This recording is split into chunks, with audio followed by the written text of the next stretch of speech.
We are ready to start. If you're ready, I will push the button, stand by, and we are live. Okay, Chag Purim Sameach, everybody. I see cats, I see dogs, there's all kinds of beasts on the screen. There's people in costumes. It's wonderful. Happy Purim. We've got people with masks on in their home. Lori, that's very creative. I love it. I love it. Good, good, good. Well, welcome back. We are going to... all right, we're going to mute everybody. Turn up your volume. Right, let's do that. All right, there we go. Okay.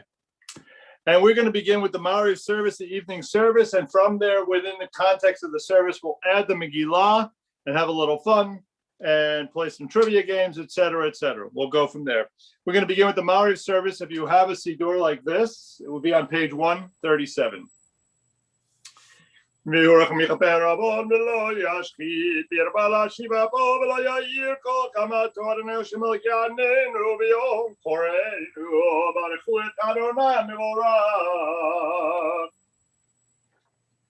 ברוך אדוני מבורך לעולם ועד ברוך אתה אדוני מכל עולם אשר בברוך בורא יום ולילה כל עולם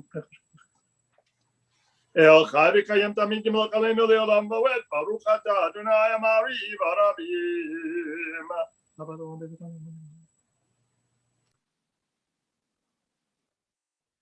V'yahavarcha tasir mimenu le'olamim baruch atah Adonai ohev amo Yisrael Shema Yisrael Adonai Eloheinu Adonai ואהבת את אדוני אלוהיך בכל לבבך ובכל נפשך ובכל מאודיך והיו הדברים האלה אשר אנוכי מצווך היום על לבביך ושיננתם לבניך ודיברת בם ושבתך בביתך ובלכתך בדרך ובשוכבך ובקומך וקשרתם לאותה ידיך והיו לטוטפו בין עיניך וכתבתם על מזוזות ביתך ובשעריך.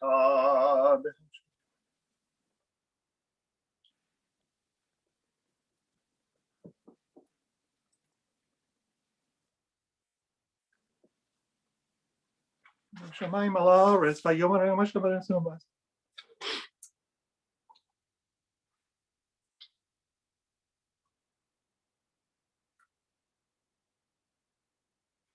אדוני אלוהיכם אמת ואמונה בכל אופק האמונה.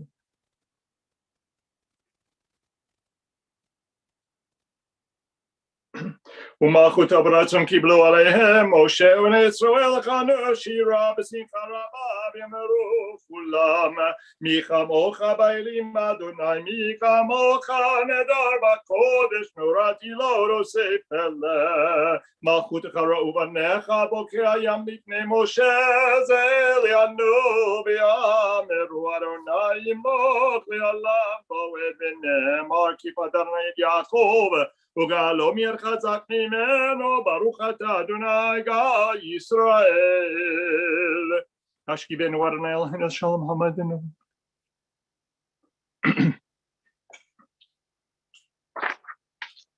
ושמורתנו בואנו לחיים ושלום את אבי על עולם ברוך אתה אדוני שמן עמו ישראל לעד 141 יקדע ויקדע שמי רבה ויעמד ברכירותי וימליך מלכותי וחייכון ומכון וחי לכל בית ישראל בעגלה וזמן קריב יאמרו אמן יהי שמי רבה מברך ועלה מלמד מיה יתברך וישתבח ויתפאר ונאמר וינשא ויתהדר ויתעלה וללש וקודשה בריחו ליאלה מן כל ברכתה ושירתה תפארתה ונעמתה תמירם יאמר יאמרו אמן. The Song of Amidah, page 142, we remember to include Al Hanisim for Purim in our silent prayers.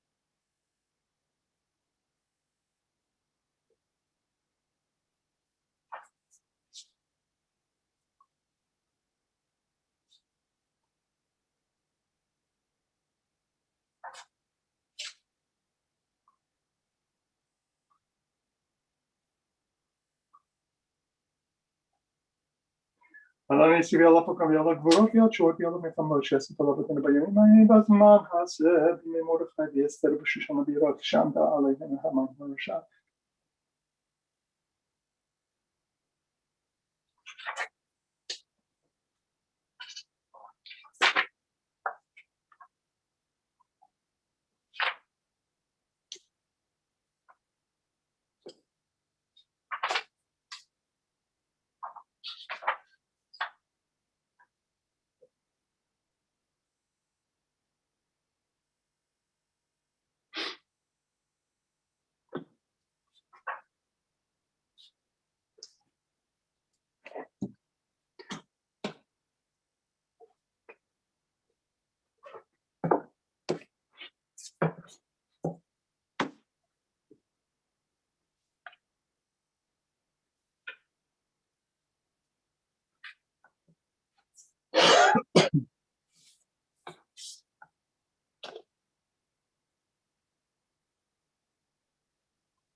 We invite you to complete your Amidah. Privately, we're going to continue with Kaddish Shalem, page 149. יתקרא ויקרא שמי רבה, מיום עד קידותי וימליך מלכותי בחייכון ובימכון וחייך בית ישראל, בעגלה וזמן קריב ימרו, אמן.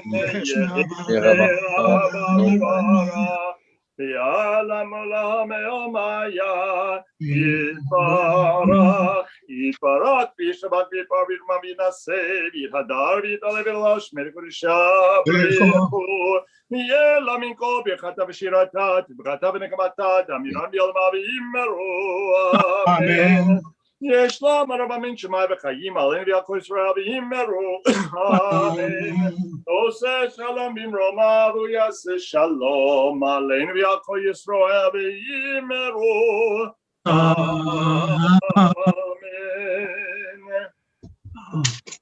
We turn now to the Megillah, and really, as I started to think about this holiday, number one, we obviously don't have the visual tools of being able to see the Megillah rolled out in front of us like a letter, as it commands us to do.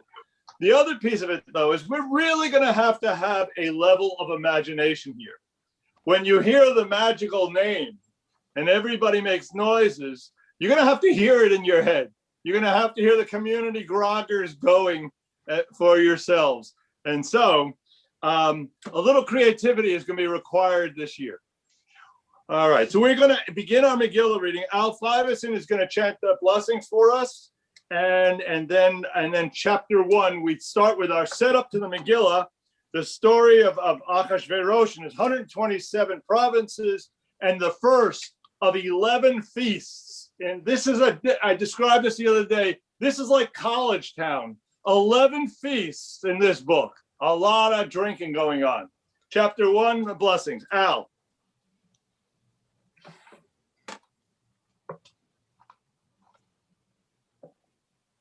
Make sure you're on mute.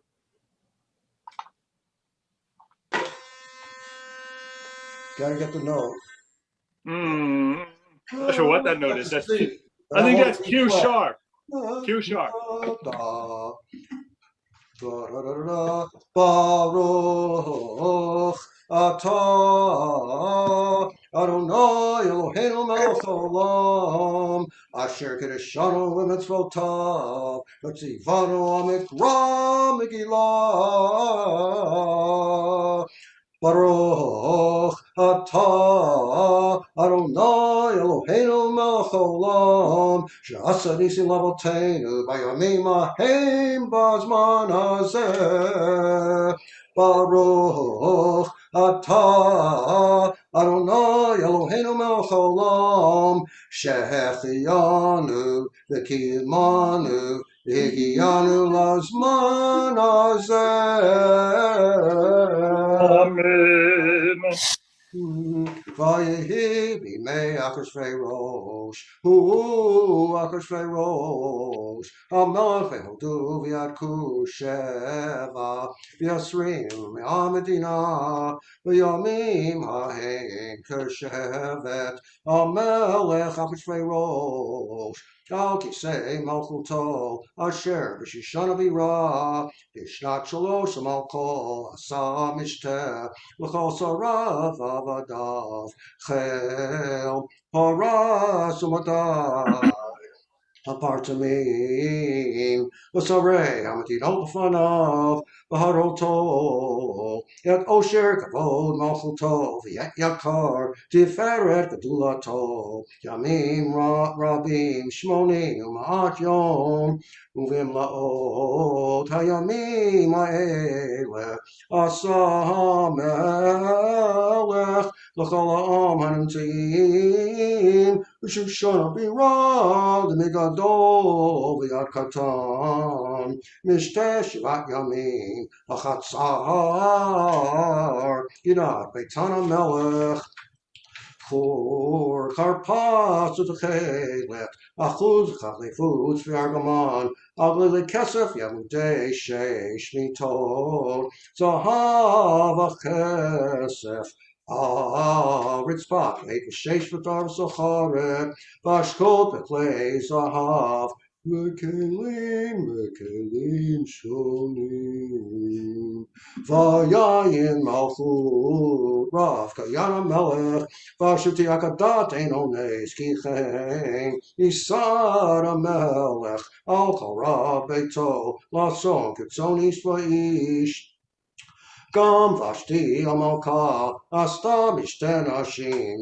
beit amalkut, asher lemelch Achashvei Rosh, bayom hashvi, ketov lev hamelech bayayin, amar lemuman, v'istacharuna, b'tava v'tase, eter shivat hasarisim, hamsharitim, et pnei hamelech Achashvei Rosh, Lavi et Vashti Amalka, Lifnei Hamelech V'cheter Malchut, L'rot Hamim Hasarim et Yafya, Ki Tova Marehi, V'tama Ein Amalka Vashti, L'vo B'dvar Hamelech, Asher B'yad Hasarisim, Vayet Sof HaMelech Ma'od, V'chamato V'ravo, Vayomer hamelech l'chachamim yodei haitim, ki chen dvar hamelech lifnei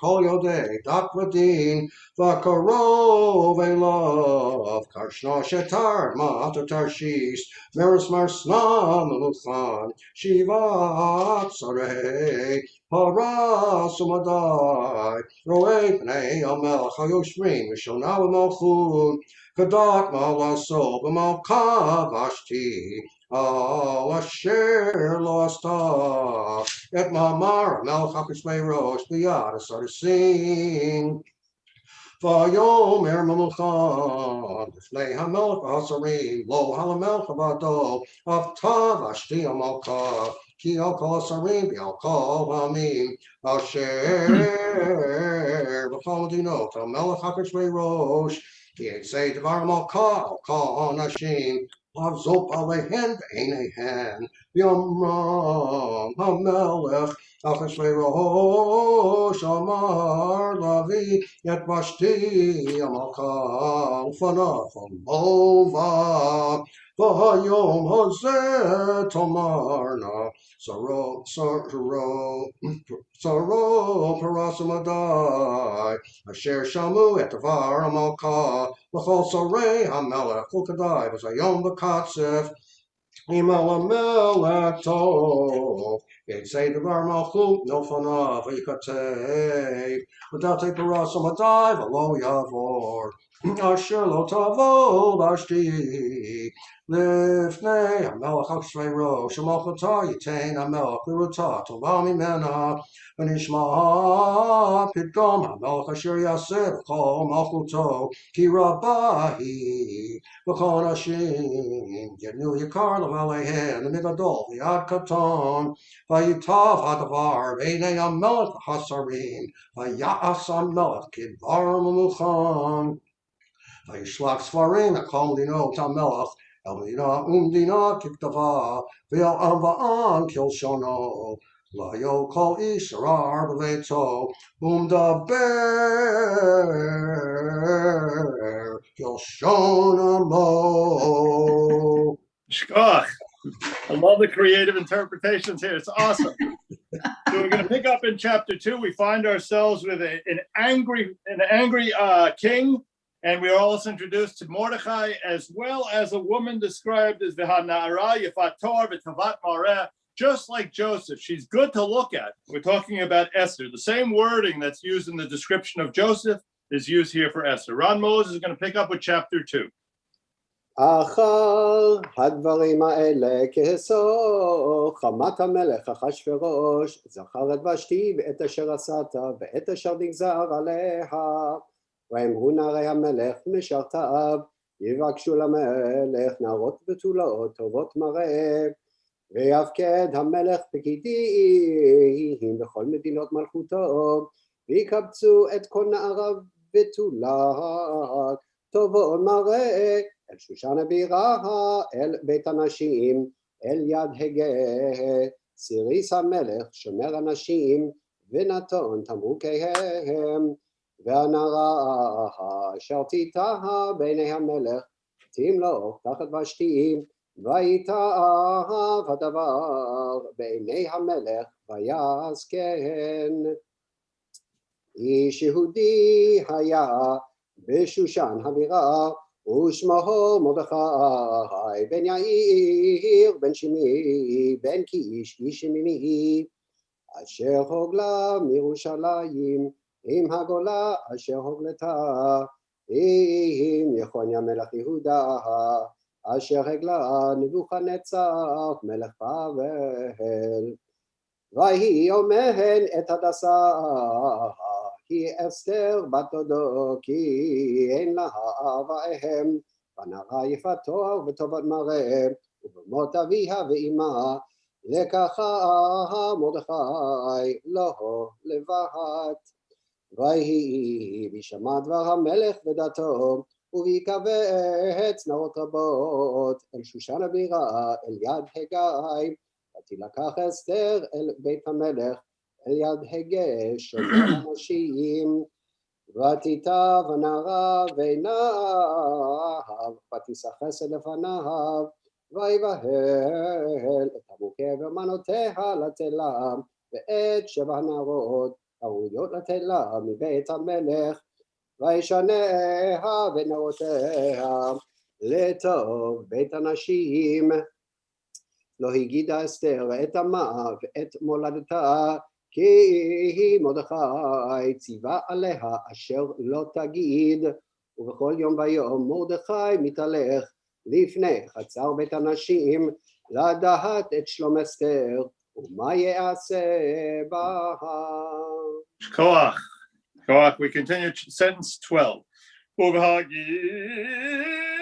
Ator nara v'nara lavo el hamelech hakadosh mikei teyod la kedat anashim 12 chodesh ki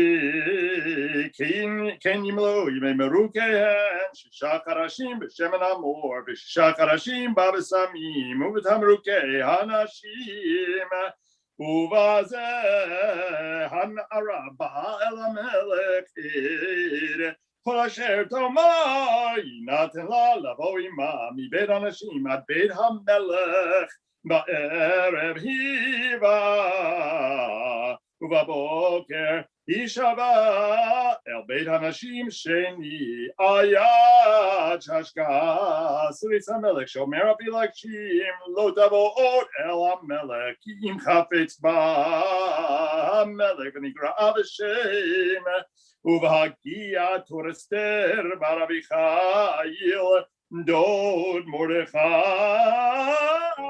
אשר לקח לו לבד לבוא אל המלך, לא ביקשה דבר כי אם את אשר יאמר, הגה סריס המלך שומר אנשים, ותהי אסתר נושאת חן בעיני כל רואיה.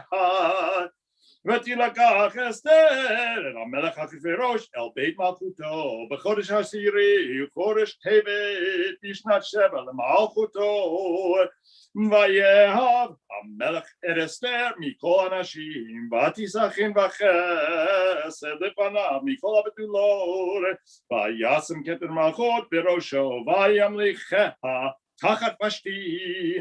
ויעש המלך משתה גדול לכל שריו עבדיו את משתה אסתר, והנחה למדינות עשה ויתן מעשה כי יד המלך, ובהיקבץ בתולות שניר ומרדכי יושב בשער המלך. אין אסתר מאגדת מולדתה ואת עמה כאשר ציווה עליה מרדכי, את מאמר מרדכי אסתר עושה כאשר הייתה באומנה איתו. בימים ההם ומרדכי יושב בשער המלך תצב בקטן ותרש שני סריסי המלך משומרי הסף ויבקשו לשלוח יד במלך אחשוורוש. ויוודע הדבר למרדכי ויגד לאסתר המלכה, ותאמר אסתר למלך בשם מרדכי, ויבוקש הדבר וימצא ותעלו שניהם על עץ וייכתב בספר דברי הימים לפני המלך. You need to listen carefully now. We're about to introduce Ha'agagi, the bad guy, into our story. And Jonas Actor is going to take us through chapter 3. אחר הדברים האלה גידל המלך אחשוורוש את המן בן המדת ההגגי וינשאו וישם את כיסאו מעל כל השרים אשר איתו וכל עובדי המלך אשר בשער המלך כל משתחווים להמן. כי כן ציווה לו המלך ומרדכי לא יפרע ולא ישתחווה. ויאמרו עבדי המלך אשר בשער המלך מרדכי מדוע אתה עובר את מצוות המלך, ויהי אומרם אליו יום ויום ולא שמע עליהם ויגידו להמן לראות יעמדו דברי מרדכי כי גיד להם אשר הוא יהודי. וירא המן כי אין מרדכי קורא משתחווה לו וימלא המן מה ויבז בעיניו לשלוח יד מרדכי לבדו כי גידו לו את מרדכי ויבקש המן להשמיד את כל היהודים אשר בכל מלכות אחשוורוש מרדכי בחודש הראשון חודש ניסן בשנת 12 למלך אחשוורוש יקל פור הוא הגורל לפני המן יום ליום חודש לחודש 12 חודש אדר.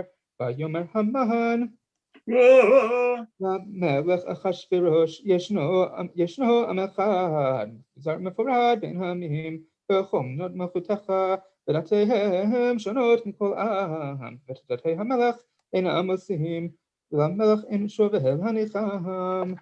עמו המלך טוב יכתב לו דם 10,000 כיכר כסף אשכול על ידי עושי המלאכה להביא על גנזי המלך. ויסר המלך את צוותו מידו ויתנה להמן. בן המדת ההגגי צובר יהודים. ויאמר המלך להמן הכסף נתון לך בעם לעשות כה כטוב בעיניך ויקראוהו סופרי המלך בחודש הראשון ב13 יום בו ויכתב כל אשר ציווה המן. אל אשתר פני המלך ולפחות אשר על מדינה Sari am va'am midna minna kichtabav am va'am kyoshanaho b'shem melech Achashverosh nichtav v'nichtam b'tabat ha'melech v'nishlach svarim b'yad haratzim el konot ha'melech v'shmir v'arog l'beit kol yudim in arba'at zakein taf nashim b'yom echad b'shlosha asar v'chodesh shnim asar v'chodesh adar u'shlalaham lavoz v'shegen hatav Nintendat uminam naha kalu v'locholamim yot atidihim le'yom hazeh haratzim yatzituchim t'bar hamelech v'adat nitnaha b'shoshana b'iraha v'amelech v'hamahan Bo. yashvu lishtohot v'yir shusha nahavocha. Beautifully done. Beautifully done. So we pick up here, and in the book, we don't find a number of Jewish practices. We find no mention of God, no mention of prayer, and really almost no Jewish behavior throughout, with the one exception of what you see here. Mordechai puts himself in ashes, and he goes into a period of mourning, which is one of the ways in which Jews make a request of God. We continue with chapter 4, Nancy Pikus. Mordechai yadaha et kol asher na'asaha vayikra Mordechai et begadaha vayilbash sak va'efer vayetze betoch ha'ir vayizak ze'aka gedolah umaraha Vayavo ahad livnei shar hamelech ki ein lavo el shar hamelech bilvush sahak uvechol medina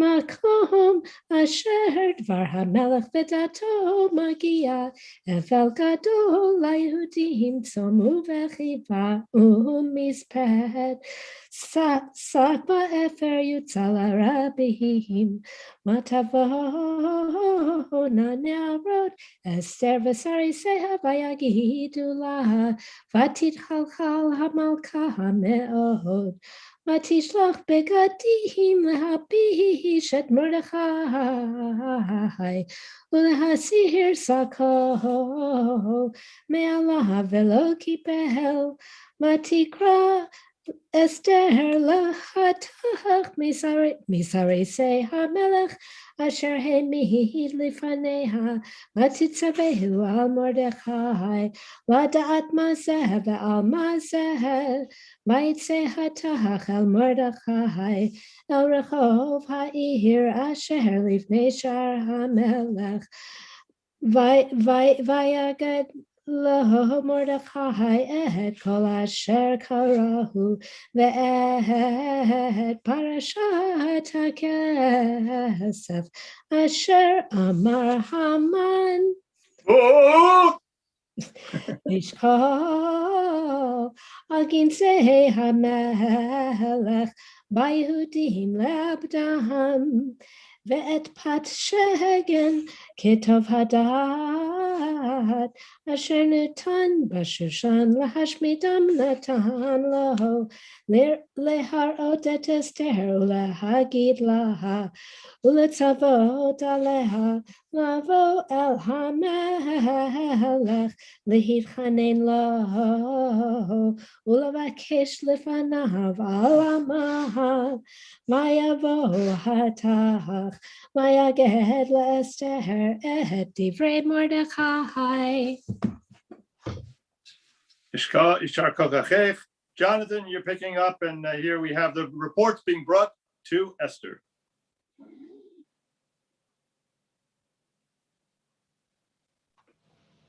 Don't forget to unmute Jonathan. Where are you?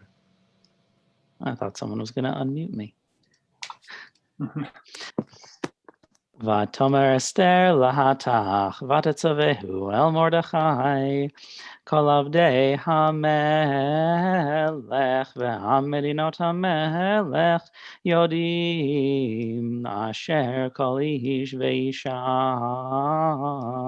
אשר יבוא אל המלך אל החצר הפנימית אשר לא יקרא החלטתו להמית לבד מאשר יושיט לו המלך את שרביט הזהב וחיה ואני לא נקראתי לבוא אל המלך זה 30 יום ויגידו למרדכי את דברי אסתר ויאמר מרדכי להשיב אל אסתר אל תדמי בנפשך להימלט בית המלך מכל היהודים כי אם החרש תחרישי בעת הזאת רווח והצלה יעמוד ליהודים ממקום אחר ואת ובית אביך תאבדו ומי יודע אם לעת כזאת הגעת למלכות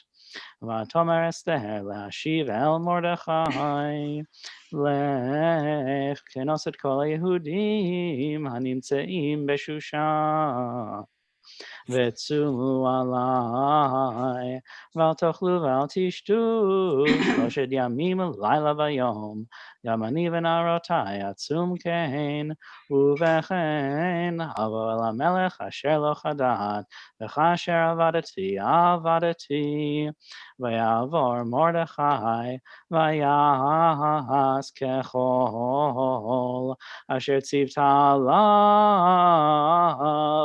אסתר. Shkach.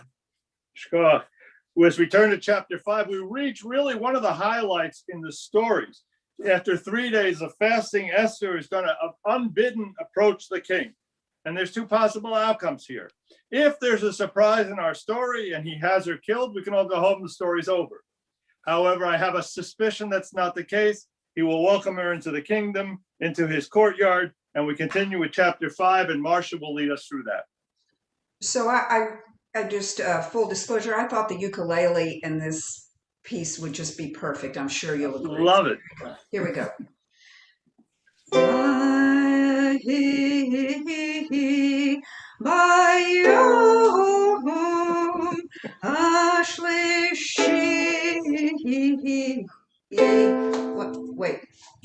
What's wrong?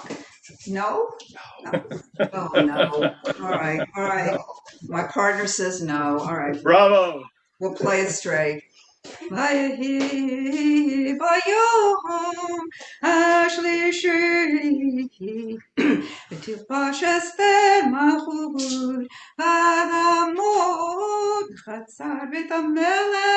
הפנימית לך בית המלך למלך יושב הכיסא מלכותו בבית המלכות נוכח פתח הבית ויהי לראות המלך את אסתר מלכה עומדת בחצר נשא חן בעיניו ויושט המלך לאסתר השרביט הזהב אשר בידו ותקרב אסתר ותיקח בראש השרביט ויאמר לה המלך מלך אסתר המלכה ומה בקשתך עד חצי המלכות יינתן לך ותאמר אסתר אם על המלך טוב יבוא המלך והמן היום אל המשתה אשר עשיתי לו ויאמר המלך מחו את המלך לעשות את דבר אסתר ויבוא המלך והמן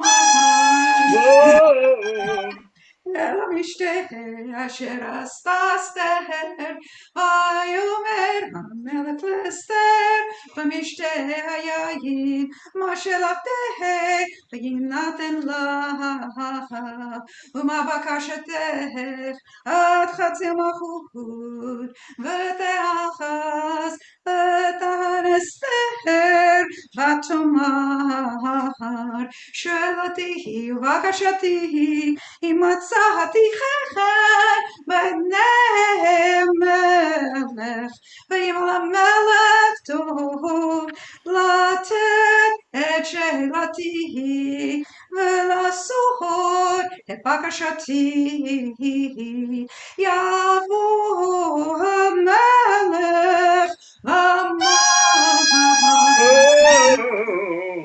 אל המשתה אשר אעשה לכם, ומהר אעשה כי דבר המלך, ויצא המן ביום ההוא שמח וטוב לב, וירון המן את מרדכי בשער המלך, ולא קם ולא סע ממנו, וימלא המן מרדכי חמך ויתהפך המן, ויבואו אל ביתו, וישלח ויעבד אביך ואת שרש אשתו, ויספר להם המן כעבור עשרו ורוב בניו, כל אשר גידלו המלך ואת אשר נישאו על השרים ועבדי המלך, ויאמר המן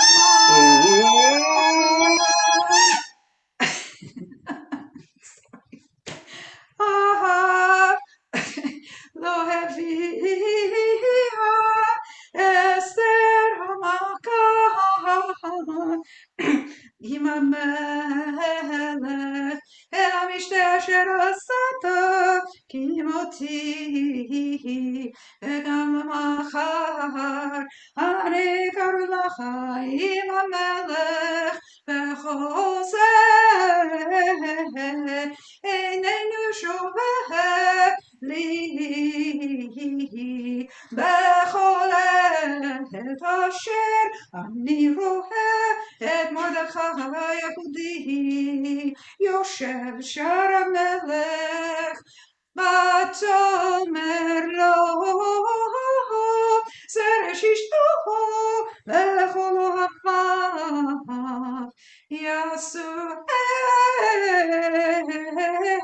עץ גבוה 50 אמה, ובבוקר אמור למלך ויתלו את מרדכי עליו, ובוא עם המלך אל המשתה שמח, ויטב הדבר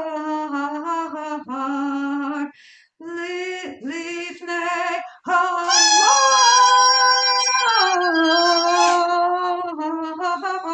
המן ויעשה עץ. Yishar Kochachech. So we leave Haman, we leave him, a happy little Haman with fantasies of Mordecai dangling 75 feet above on the waiting to be hung. We're going to take a commercial break here and play a little bit of a video game. Erin, are you there? I'm here. Hello. Hi there. Would you take a moment and explain to people what they need to do to be able to participate in our trivia? Absolutely. So I don't know if everybody's familiar with Kahoot or not, but basically In order to play the game, you need your cell phone nearby, and you also need to be looking at the screen as well. So you're going to be answering your answers on your cell phone, but you're going to be reading the questions on the screen. So it's going to be kahoot.us. I think it's US. No, I'm sorry. I'm thinking of Zoom. It's kahoot.com, just plain and simple. And then I'm gonna share my screen so that, if I could get sharing permission, then I'll show you guys. Donnie, would you help us out here? Just one sec here. Thank you, Donnie. Okay, try now. Okay, here we go. Let me pull up the Kahoot. And you guys will see, once you get to kahoot.com, you'll be able to join a game. And this is the game that we are going to be playing. The game number that you're going to type in, the ID number for this game, is at the top under game pin. 1102447. And then once you get there and you log in this pin and your name, you'll be able to see your name on the screen or whatever username you've. So we're going to log in? Yes, log in on your phone. You don't need to log in. You just want to join the game. You don't have to sign up or anything. It should just let you type in a. It's not a game. The link to join. Oh, play. You want us to click play. To join the game, you need to go to kahoot.it, not to kahoot.com. Sorry. Sorry. I knew there was Okay. Too many people talking. Yeah, I knew there was a funny ending to it. So kahoot.it, my bad. And then once everybody's logged in, I think it's 20 seconds that you have to answer each question, and I'll try and read the question as quickly as I can. But you'll also want to be paying attention to the screen because you might read faster than I will. And would you please say the pin one more time? Yes, it's right here on the screen. It's 1102447. And do we join on the computer or we join on our phone? You join on your phone, but you're going to be looking at the computer for the questions. Okay. So just remember, you're not going to be clicking on your mouse or anything like that. You'll be typing it into your phone. You'll be answering it into the phone. And it should show up as colored shapes as your answer. Okay. Now, be aware, you're not only graded on whether you're correct, but there is a speed component to it here. You'd rather get it right than be too quick, because if you get it wrong, you're really going to fall out of the competition. So go as close as you can, as quickly as you can. Yeah, and if anybody's having any difficulties, just shout out now. I think I'll start. Most people are. I just see a blank screen. Is that what I'm supposed to see? Are we supposed to see a green screen? On your phone? Yes. Yeah, I don't think, once I start, it will change, I believe. So. Okay. Yeah, so I'm going to start now. Let me know if it's too soon for somebody or if I need to wait. So I'll start. Let's go ahead and see what we got here. Megillah Esther. Okay. Let's see. Can you see that? All right. Who is the first person mentioned in Megillah Esther? Haman, Esther, Pharaoh, Achashverosh. These are all the questions, and you'll be able to answer on your phone.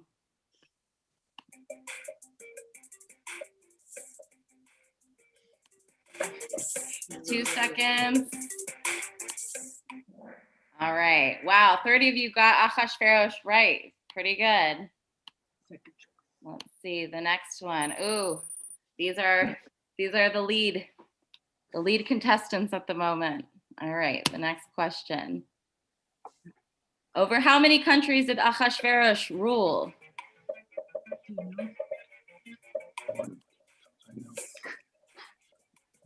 Take a while.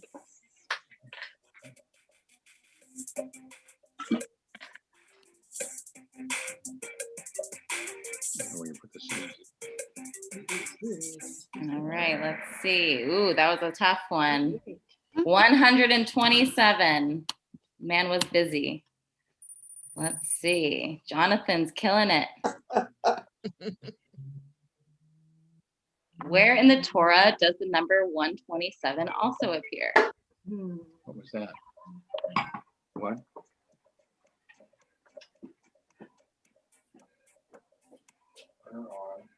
The coffee's on. This is not an easy one. Easy to guess. Wow, most of you got it right. Very good. Number of years Sarah lived. Tricky, tricky questions. Jonas coming in for the first place, I see. The first banquet thrown by Ahasuerus lasted. 2 days. Okay, 7 days is. Don't shut out your answer. Or you can. Doesn't matter, I guess. They're listening, so if you say it out loud, they're gonna. They can't hear me. Yes, they can. You're not muted. Oh, I'm not muted? Okay. Not that many people. 108 Wow. days. Right, that was a tricky one. A 6-month drunken stupor. Sounds like a party. Yes. That's like half of COVID, so you know.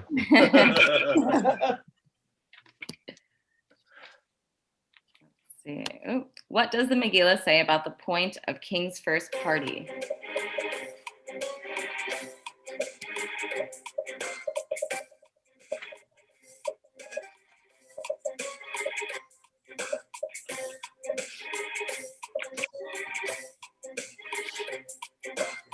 Seconds. Let's see. To show off riches and his riches and power. Most of you guys got that. Very good. Oh, nice. Seems like a competition here. I'm coming in last in this game. We taught Jonas everything he knows. I'm right behind you. You should be proud. The rule of alcohol consumption was 2 drink minimum.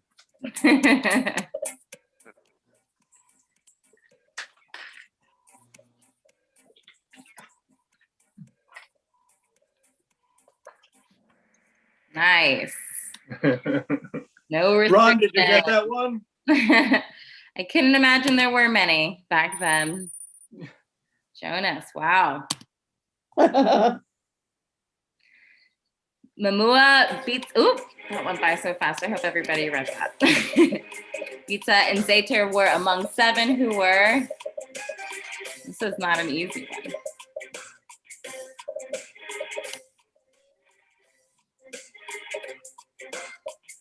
Court fools, I like that.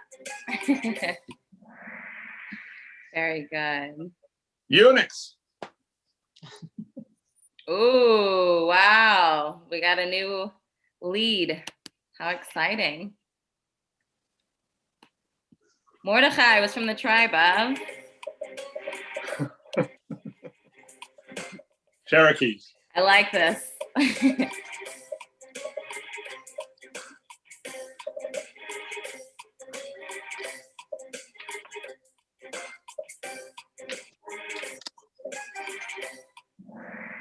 Very good, Benjamin. Keeping the lead, I like it. I like this competition. To prepare for the king, each maiden beautified herself for, oh wow. Don't you like my pictures? I love them. Stock art is great. Is that you, Mark?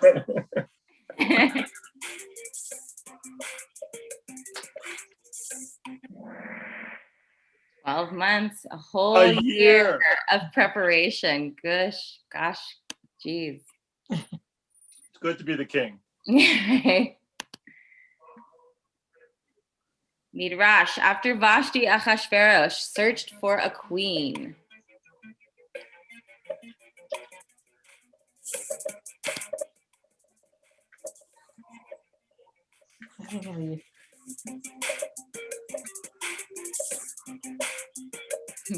Queen bee.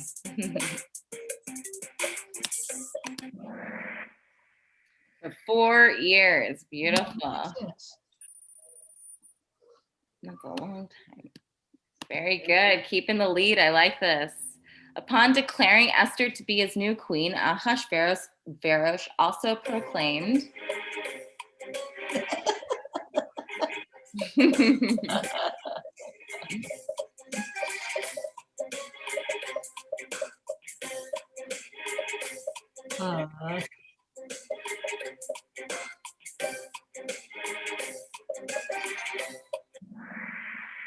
Nice. Very good. A remission of taxes. Oof. The competition. Haman's father's name was? Here's, I like Bob. Here's some names for your children.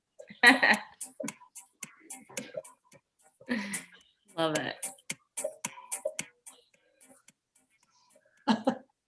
Bob. Very biblical. Nice. Data. That one was tricky for people. All right. Ben Data. Haman convinced the king that the Jews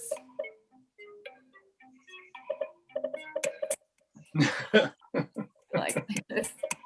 Control Hollywood. These are Have great. space lasers. All right, 31. Very good. No. Only 10 got it. Oh, wait. Why did I? Oh, just kidding. Yeah. I was reading the wrong stats. Yeah. All right. Let's see what this one. 14 out of 21. We're getting. Oh, in what year of the rule of Ahasuerus's rule was the per lot pulled?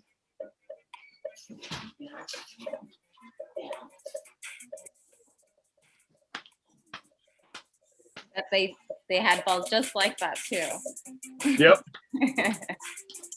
And $1 million prize. Right, exactly.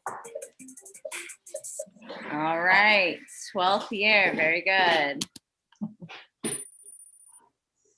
Okay. Who delivered Mordecai's message to Esther that she needed to go before the king? The hard one.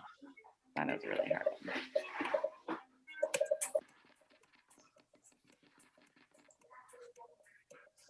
I are cheating because we read that section. Yes.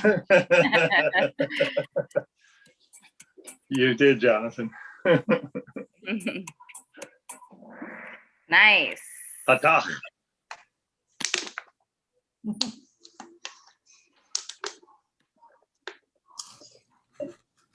Among the plotters to kill the king, Mordecai identified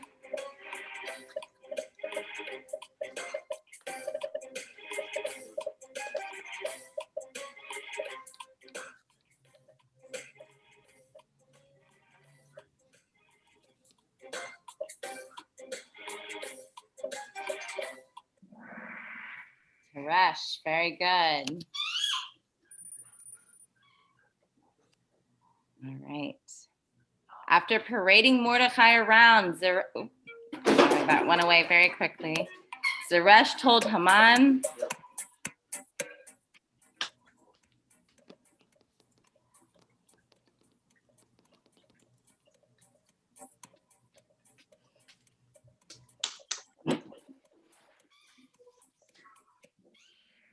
very good. Oh, actually, no, not very good. Mordecai could not be defeated. That was a tough one. Okay. Haman's son included. I had some fun with this. I love it. I think these are great.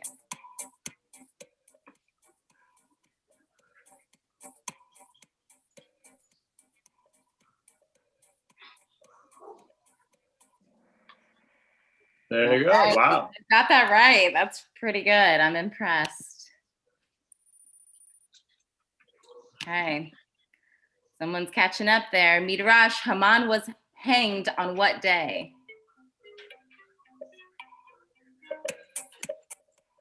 Hangover day. Hangover day. Love it.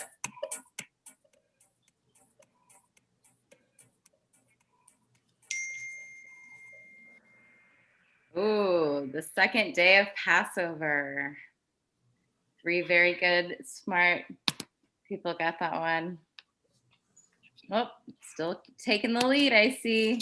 Yep, 2 more. 2 more. Midrash Vashti was.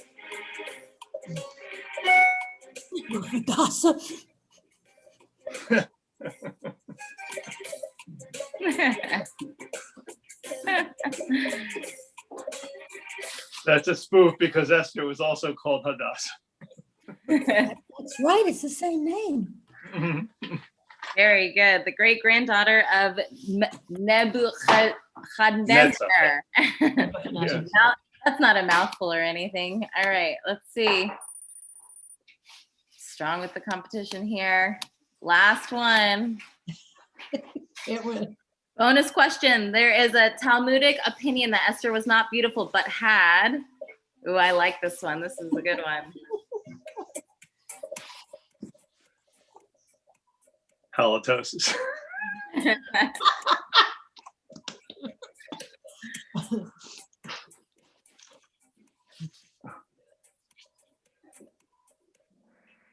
Very good. Oh, no, that was a tricky one for most. A green complexion. I learned that from the religious school. Yeah, Mindy Pollock. Yeah, Right. she taught me that one. Well, very good, everybody. Congratulations to Jonathan, third place. Jonas got second, and obviously, Eliezer! Very good. Mazel tov to you. And we have runner-ups too, in case anybody was interested. Well, congratulations to everybody. And last place as usual. Awesome. Okay. At least you played. All right, thank you, Aaron. I gave you a run for your money. Somebody has to do it. There you go. All right, we're going to mute everybody again. And we're going to turn back to our text. We pick up. Now, Rhoda, you're not allowed to hear what I'm about to say. When I get really, really bored, I can't sleep at night. I've got insomnia. I have them pull out the minutes from the board meetings. Well, not really. But if you look at what Achashverosh does here, it's pretty much the same. He can't sleep, and so he has them read all the minutes of all the events that have been going on in the community. That's a good dose of sleeping pills. Chapter 6, we continue, Eliezer. בלילה ההוא נדדה שנת המלך, ויאמר להביא את ספר הזיכרונות דברי הימים, והיו נקראים לבני המלך, וימצא כתוב, אשר הגיד מרדכי על בגתנה ותרש, שני סריסי המלך משומרי הסף, אשר ביקשו לשלוח יד במלך אחשוורוש. ויאמר המלך, מה נעשה יקר וגדולה למרדכי על זה? ויאמרו נערי המלך, משרתיו, לא נעשה עמו דבר.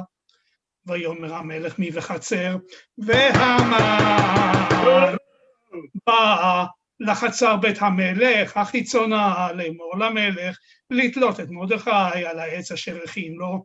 ואמרו נערי המלך אליו, הנה המן חצר. ויאמר המלך יבוא, ויבוא המן. ויאמר לו המלך, מה לעשות? בא איש אשר המלך חפץ ביקרו.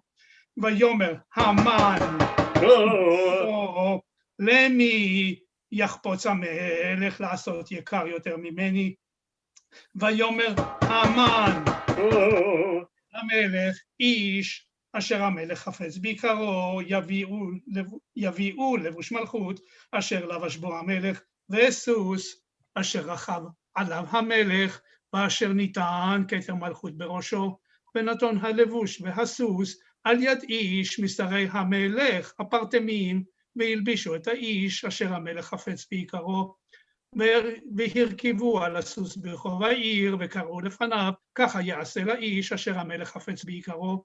ויאמר המלך להמן, מהר קח את הלבוש ואת הסוס כאשר דיברת, ועשה כן למרדכי היהודי היושב בשער המלך, אל תפל דבר מכל אשר דיברת.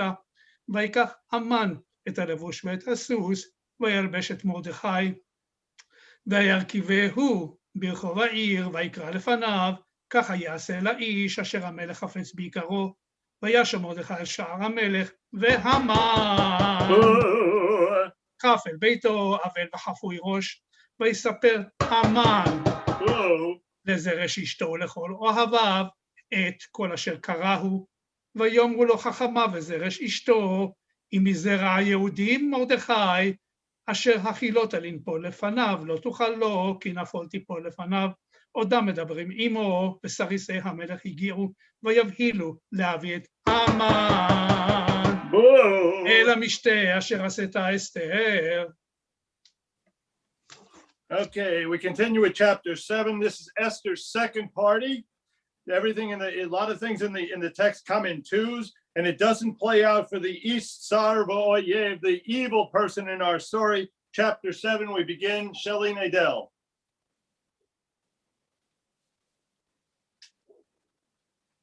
Make sure to unmute yourself. Bless you, my children. Yes. Okay, let's see here. Malach v'haman lishtot im ester makal vayomer hamelech lashtot hayom hasheni b'mishteh hayayin mashelatel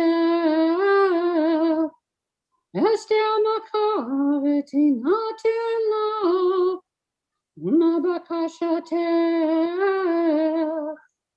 ad chatzi hamakud v'teas v'tan Esther hamakav v'tamar imatzati pen b'necha hamelech imal hamelech tov tinatan li nafshi b'shelati Yami b'vakashati kin kanani v'yami nashmi la'ragul v'elu lavatim lishot b'imkanu v'cherashti yipatzar shoveh b'nezek hamelech Yomer melech ha'ashverosh Vayomer l'Esther makal miuzer yizechu Shem elahu libo l'asot ken. Gail is going to continue with our story here. Tomer Esther ish tsar v'oyev Haman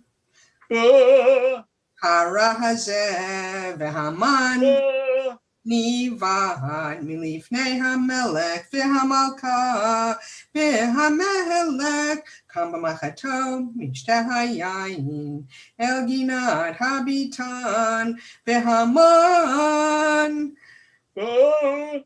Aman levakesh al nafsho me'ester hamalka ki ra'a ki chalta elav hara me'et hamelech v'hamelech shav miginat habitan el beit mishteh hayayin v'Haman Nofel al hamita asher Esther aleha vayomer hamelech hagam likbosh et hamalka imi babait hadavar yatsa mipi hamelech ufnei haman chafu vayomer Charbona echad min hasarisim lifnei hamelech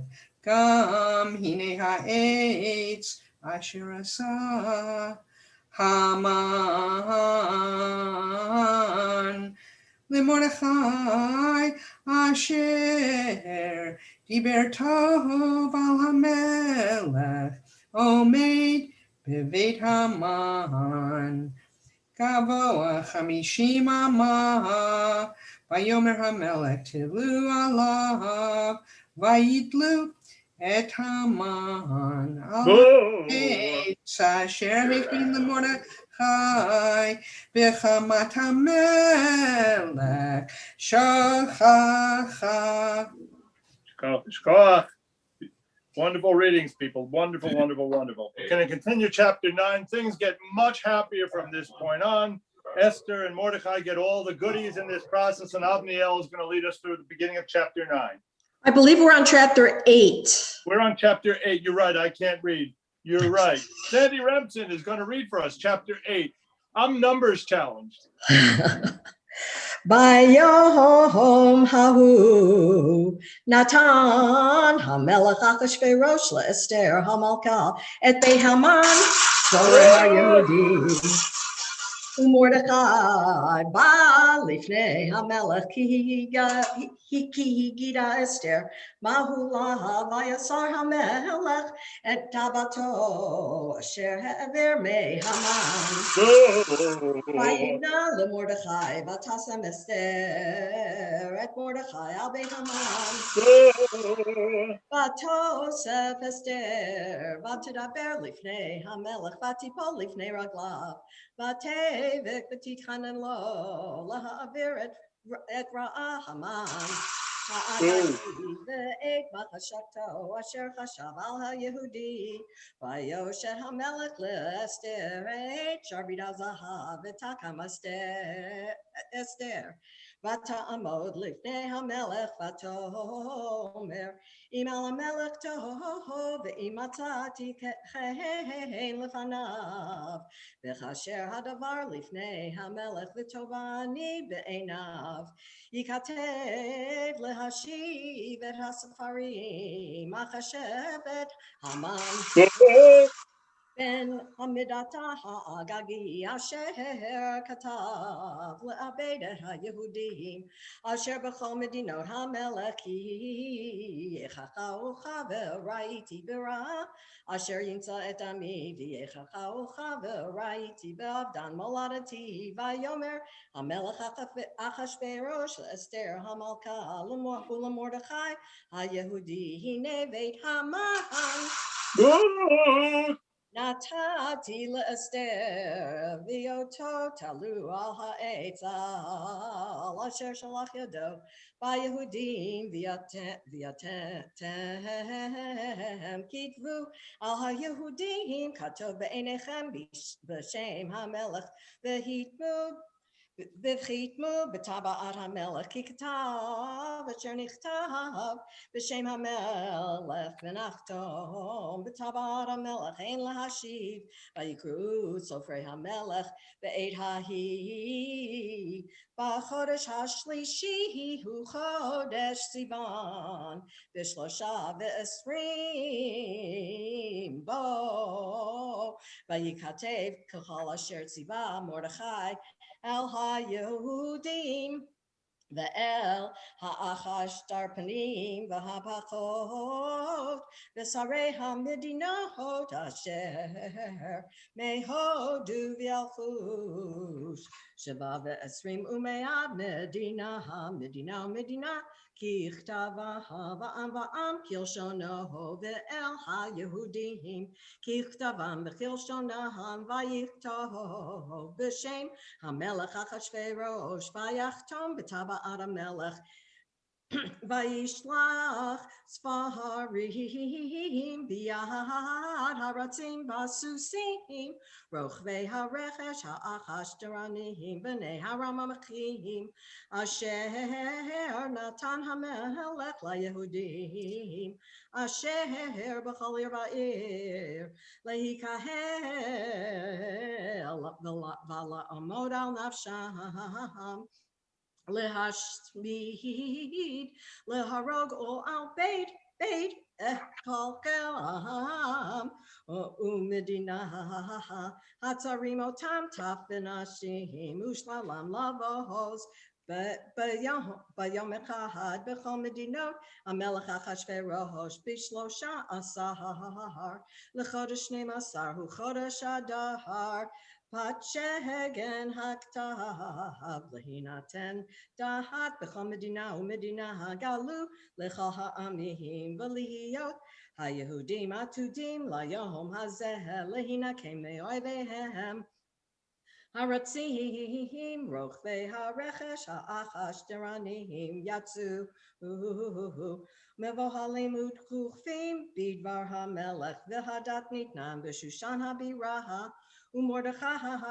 יצא מלפני המלך בלבוש מלכות תכלת בחור ועטרת זהב גדולה ותכריך בוץ וארגמן והעיר שושן צהלה ושמחה ליהודים הייתה אורה ושמחה וששון ויקר ויכל מדינה ומדינה נהו בכל עיר בעיר מקום אשר דבר המלך ודתו מגיע שמחה וששון ליהודים משתה ויום טוב ורבים מעמי הארץ מתייחדים כי נפל פחד היהודים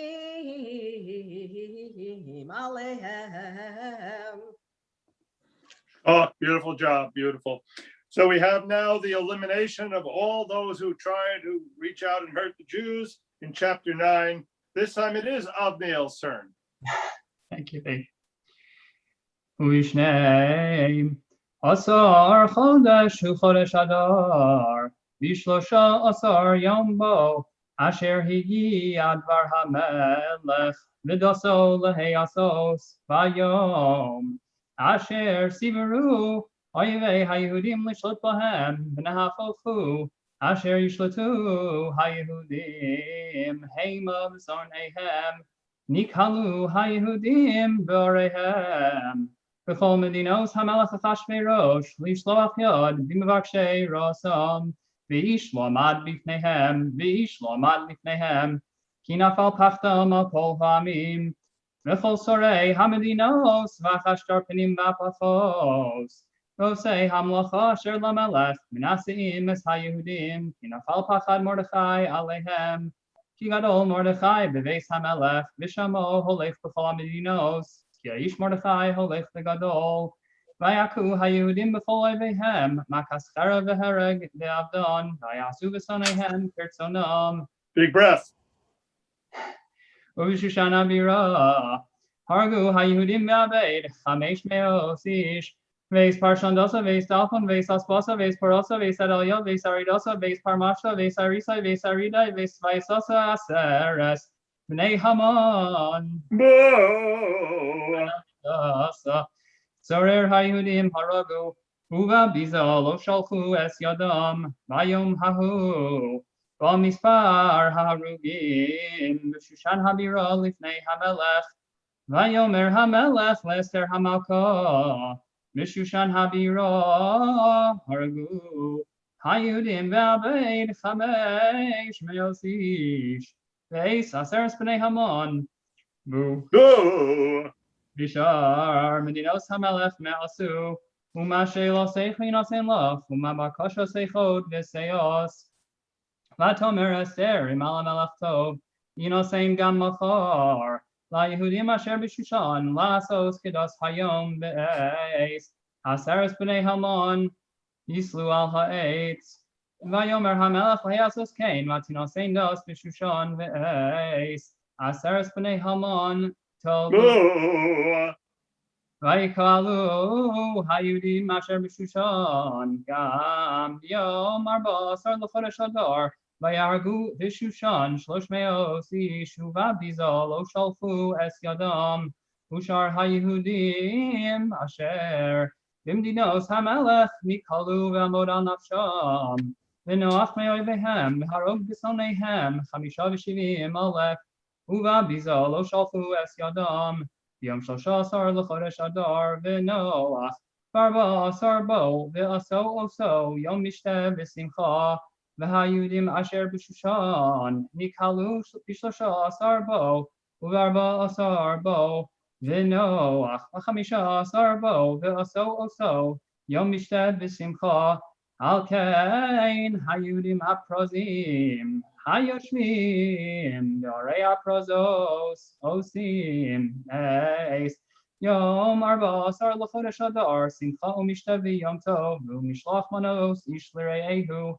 Vayichtov Mordechai Es Hadvarim Ha'ele Vayishlach Sforim El Kol HaYehudim Asher B'chol Medinos HaMelech Achashverosh Hakrovim V'Archokim לקיים עליהם להיות עושים אס יום 14 לחודש אדר ואס יום 15 בו בכל שנה בשנה כימים אשר נחו בהם היהודים מאויביהם והחודש אשר נהפך להם מיגון לשמחה ומאבל ליום טוב לעשות עושם ימי משתה שמחה ומשלוח מנוס איש לרעהו ומתנוס לו אביונים וקיבל היהודים אס אשר החלו לעשות אס אשר כתב מרדכי עליהם.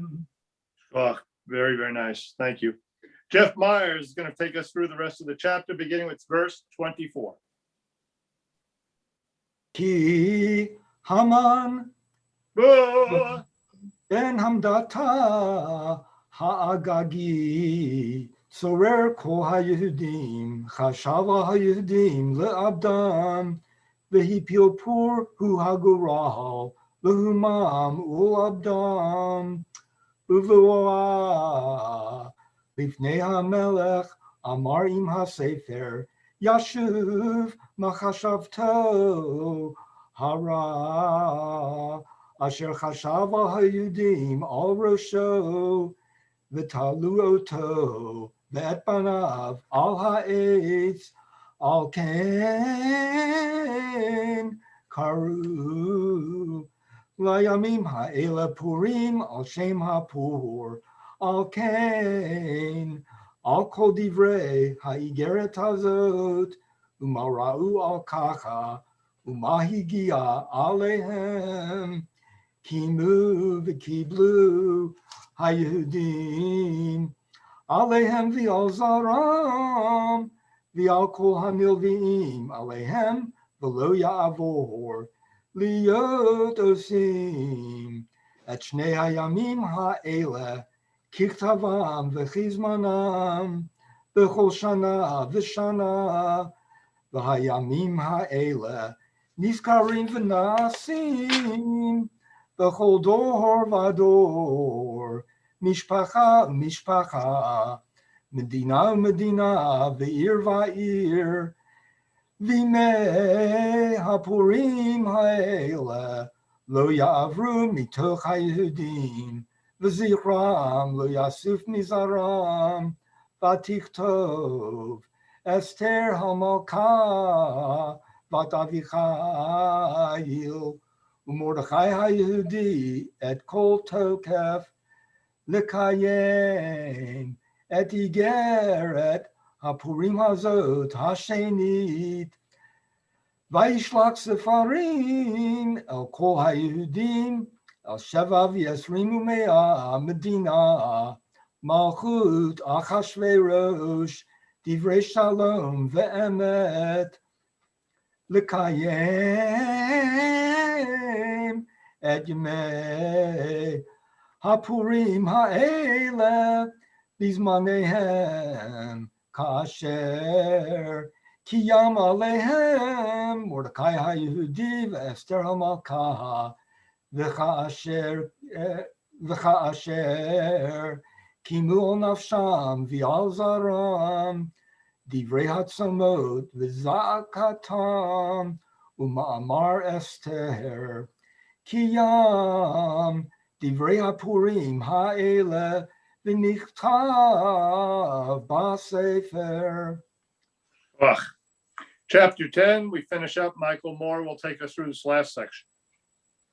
Vayosem hamelech Achashverosh mas al ha'oretz ve'yeh hayom v'cho ma'aseh sokpo ve'givruso ve'farashas gedulas Mordechai asher gidlo hamelech Elohim kesuvim al sefer divrei hayomim Lemalchei Modai ufaras ki Mordechai HaYehudi Mishnei LaMelech Achashverosh Vegadol LaYehudim Verotzui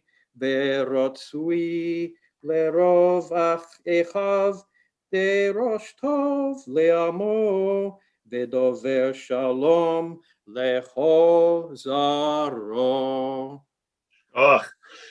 Baruch atah Adonai Eloheinu melech olam, harav et rivenu, v'hadan et dinenu, v'anokem et nikmatenu, v'hamshalem lekrumu l'choi b'nafshenu, v'hanifra lanu mitzarenu. Baruch atah Adonai, hanifra le'amo Yisrael mikol tzareihem ha'el HaMoshiach.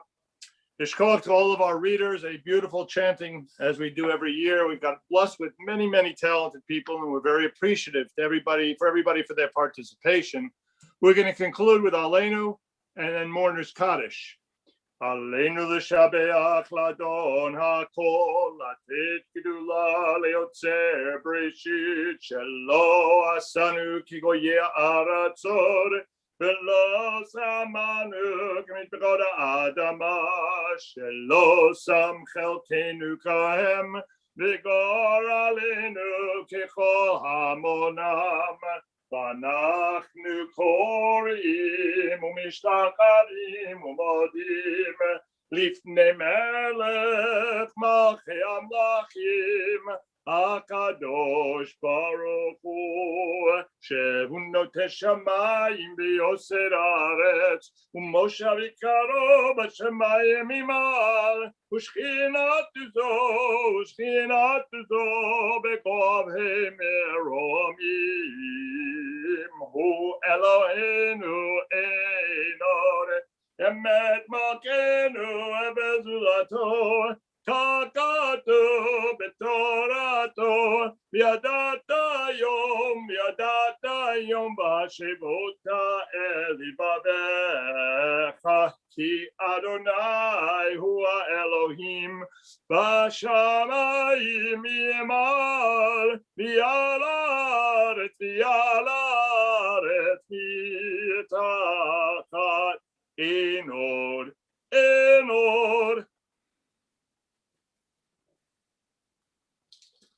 Kira bi edu kol shveit da kila khat kra khabarak tishmat khol shom baniqat nayan shro bi polok kinat tumlok bi khabok katub to takarna imlok fi alam bawed ne'emar v'haya Adonai lemelech kol haaretz bayom mahu yeh Adonai echad u'shmo echad.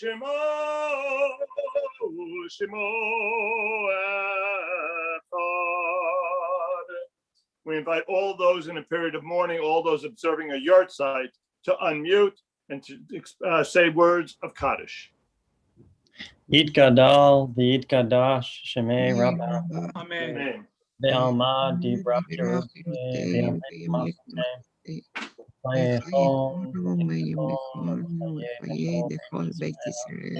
V'hagala u'bizman kariv yimru Amen. Yeheshmer Rabba Yitbarach v'yishtabach v'yitba'ar v'yitzalam v'yitnaseh v'yithadar v'yithaleh v'yitavam מכל ברכתה ושירתה, וברכתה ונשמתה. Amen. Yehei Shlama רבה משמעיה בחיים בינו וכל ישראל בינו. Amen. Shalom bimromav. Hu ya'aseh shalom. Aleinu Israel. Amen. Amen. A very special thank you to Donnie Roisman, who not only makes all this happen for us on an evening like this, but coordinates all our Gazumbais in process. So thank you to him. A thank you to Aaron for having led us through our game this evening. I know some of those questions are tough, and it gives you hopefully the interest in looking at the text next year. You never know what kinds of questions could show up. So begin studying way in advance. We're going to have a couple minutes now of some music, I believe. Marcia, Rabbi, who's the music? Yes, so Donnie is going to be our video DJ and take us through some of the hits of Marcia Sterling and the best little klezmer band in Texas. Thank you. Thank you. So the first, so Marcia was kind enough to send over some special Purim videos that she's prepared for this Purim, knowing that, we're going to be needing some of her beautiful energy and her musicality, but not being able to gather in person. And so she was kind enough to send us some videos. Thank you, Donnie. Let's roll the first video. Grab yourself a l'chaim. It's Purim.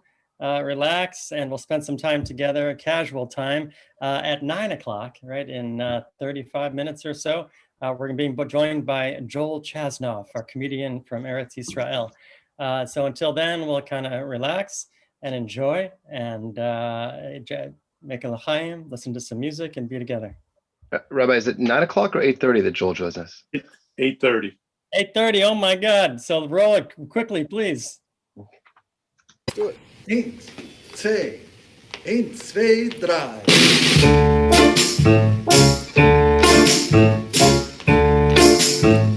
Here we go.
Yes, that was beautiful. Thank you, Marcia. And thank you all for being here. This is a beautiful community that has a lot of deep respect for tradition and the Megillah reading, and a lot of talent and skill and connection and creativity and talent. I could go on, just appreciating this community. Joel Chasnoff is here. Joel, where are you? Unmute there. So Joel brings a lot of joy for a lot of reasons. Are you here? For some reason, I can't hear you. Well, we'll get that audio. There we go. Check your microphone settings, Joel.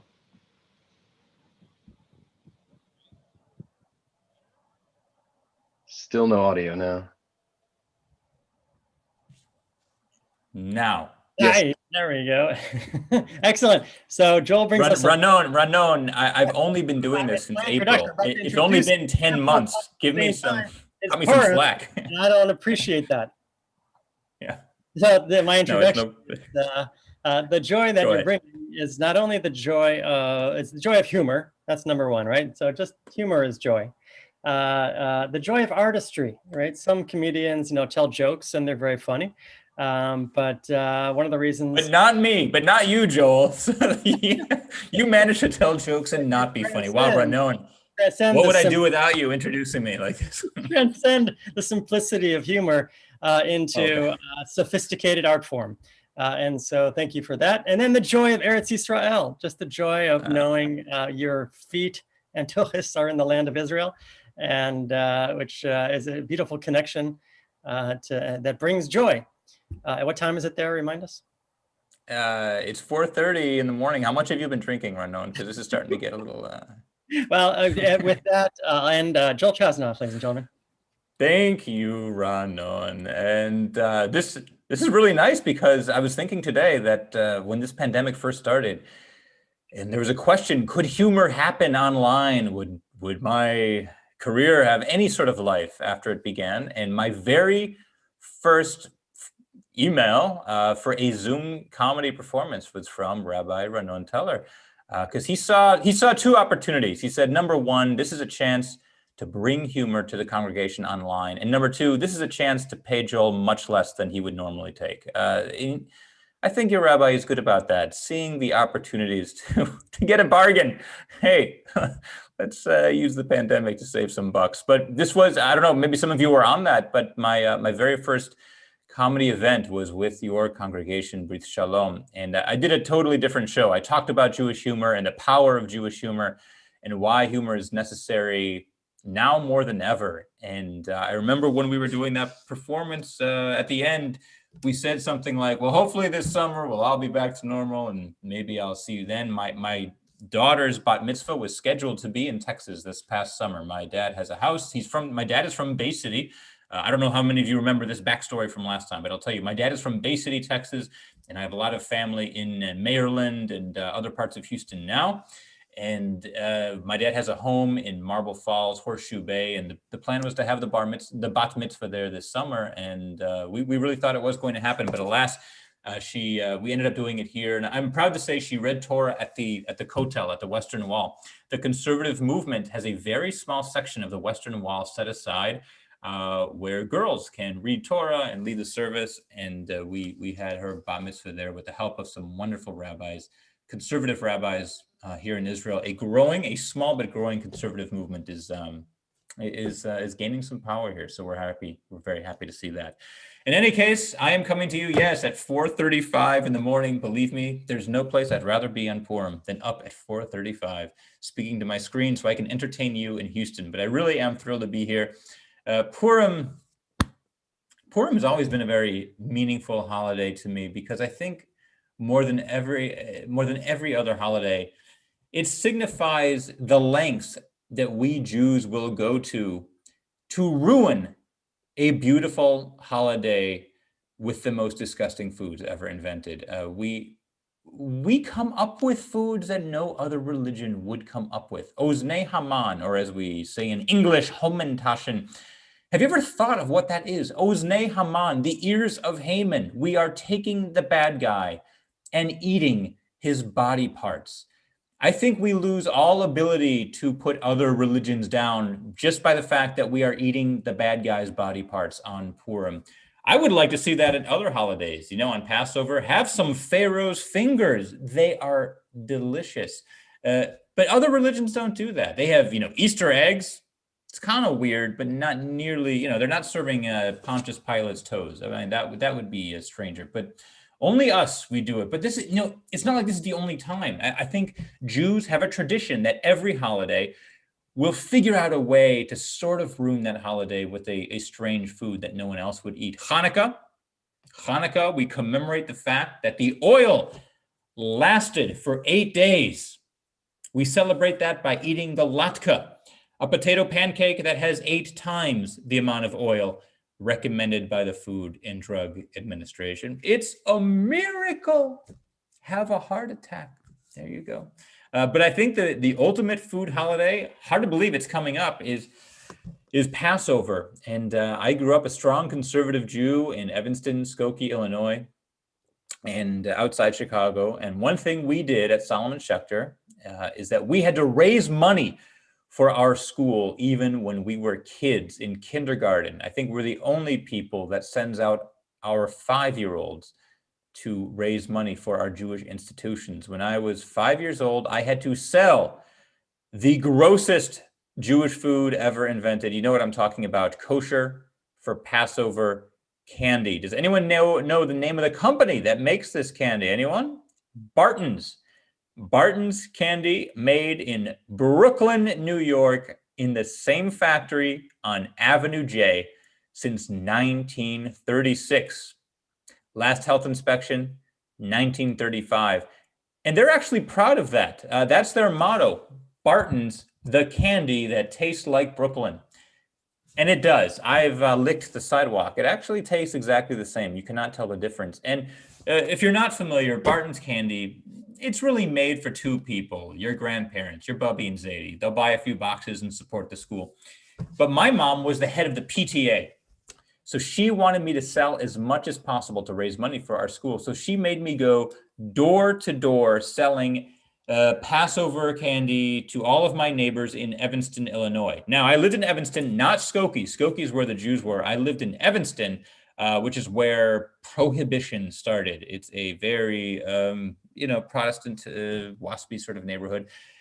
And yet, despite this, my mom made me go around the block and to all the other blocks adjoining to sell kosher for Passover candy to people who do not even celebrate Passover, which is it's a big ask. And God bless them. These people were so nice. I would ring the bell, and these old Prohibition era great grandmothers would come to the door and open it, and I'd give my spiel. Hello, I go to Solomon Schechter Day School. I'm raising money for my school by selling candy. And she'd say, oh, well, I'd be happy to help out. I bought Girl Scout cookies just last week. Why not? How much is it? And I said, $40. She almost flipped over. $40? What do I get for $40? I said, bark. She said, roof. I said, no, it's not a command. It's the name of the candy.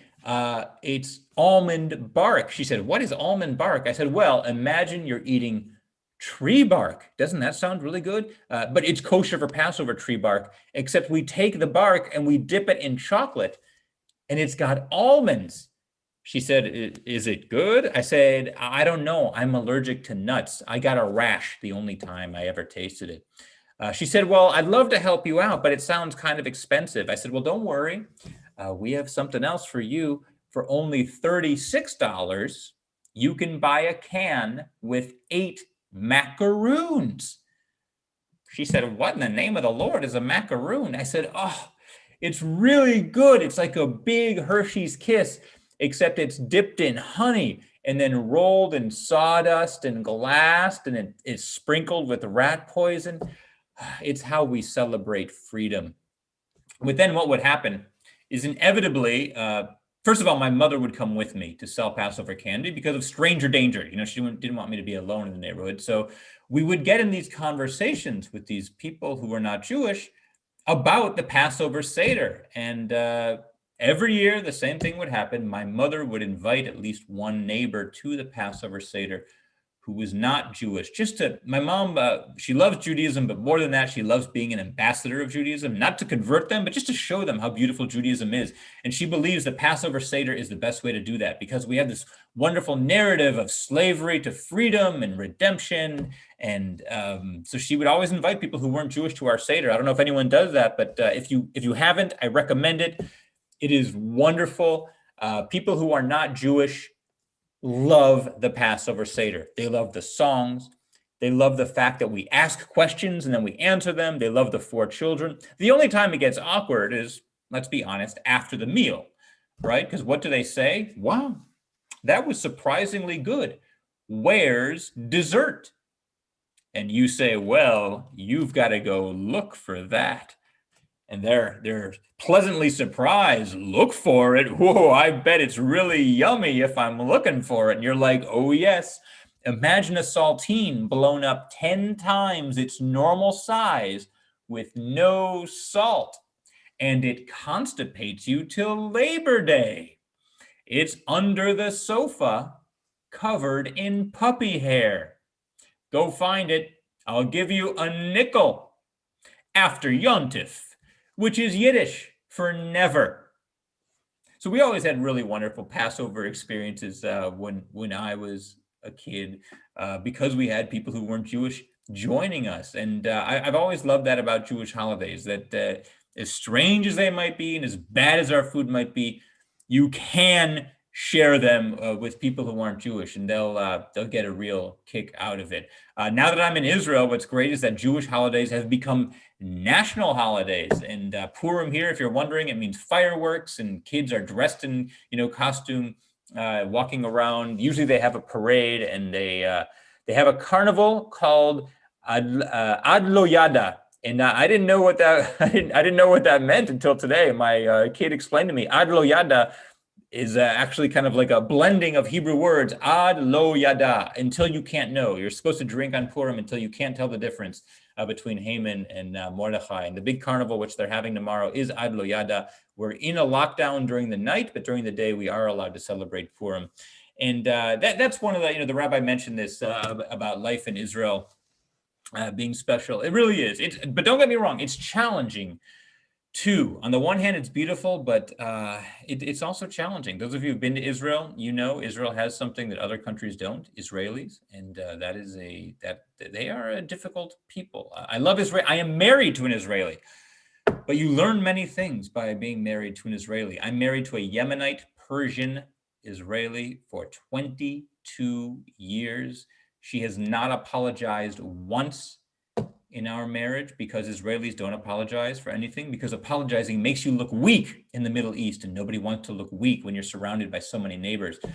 And I apologize for everything because I'm from the Midwest. In the Midwest, if we go to a restaurant and order a meal and the waitress brings the wrong order, we apologize to her because we're causing her extra work. But I can honestly say that in 22 years of marriage, only once has my Israeli wife apologized to me. We had this huge argument that almost led to divorce, but sadly did not. And it took her a week. A week later, she came to me and she attempted to apologize for all the things she said, but it wasn't even a real apology. It wasn't an Israeli apology. She came up to me and she said, Yoel Motek, I'm sorry. You are such an idiot. That was her apology to me. And I forgave her because I'm a nice Jew from the Midwest, and that's what we do. But Israel is full of people like that. They speak their mind about everything. The first time you meet an Israeli, they'll ask you what your salary is and how much you pay for rent or your house. They'll give you advice on how to parent, even though they've never met your kids. It's very, very different. In the Midwest, we keep everything inside. Better to get an ulcer than to hurt someone's feelings. That was my mom's motto. But in Israel, you'll never be with an Israeli and wonder what they're thinking about you. You'll never be with an Israeli and say to yourself, I wish I knew how she really felt about me. I wish she would stop hiding her feelings and just come clean. No, they will tell you exactly what they think of you and how you can improve so you can be a better person like them. My Israeli Hebrew That's another big shocker for me. I'm fluent in Hebrew. I went to Solomon Schechter for 9 years. I went to Camp Ramah. So I came out fluent in Hebrew, but it turns out that Israeli Hebrew is very different from the Hebrew they speak in Israel. Israeli Hebrew is very different from the Hebrew you learn at Solomon Schechter in the United States. Solomon Schechter Hebrew, Camp Ramah Hebrew is different than what is spoken here in Israel. They have words in Israeli Hebrew that you'll never learn at Camp Ramah. Does anyone know what this word means in Israeli Hebrew? Listen closely. Do you hear that? That's a tongue click. And that means, shut up, you're wrong, what the hell are you thinking? Just that little tongue click. And I think we actually took that word from the Torah. Ben Yehuda adapted it. Of course, the other word you will hear all the time in Israel is this one. That's right. If you take a tour of Israel, maybe some of you have taken a tour, have a tour guide, this will happen. The tour guide will wake you up at 4 o'clock in the morning on the bus. He'll get on the microphone, Boker Tov, my name is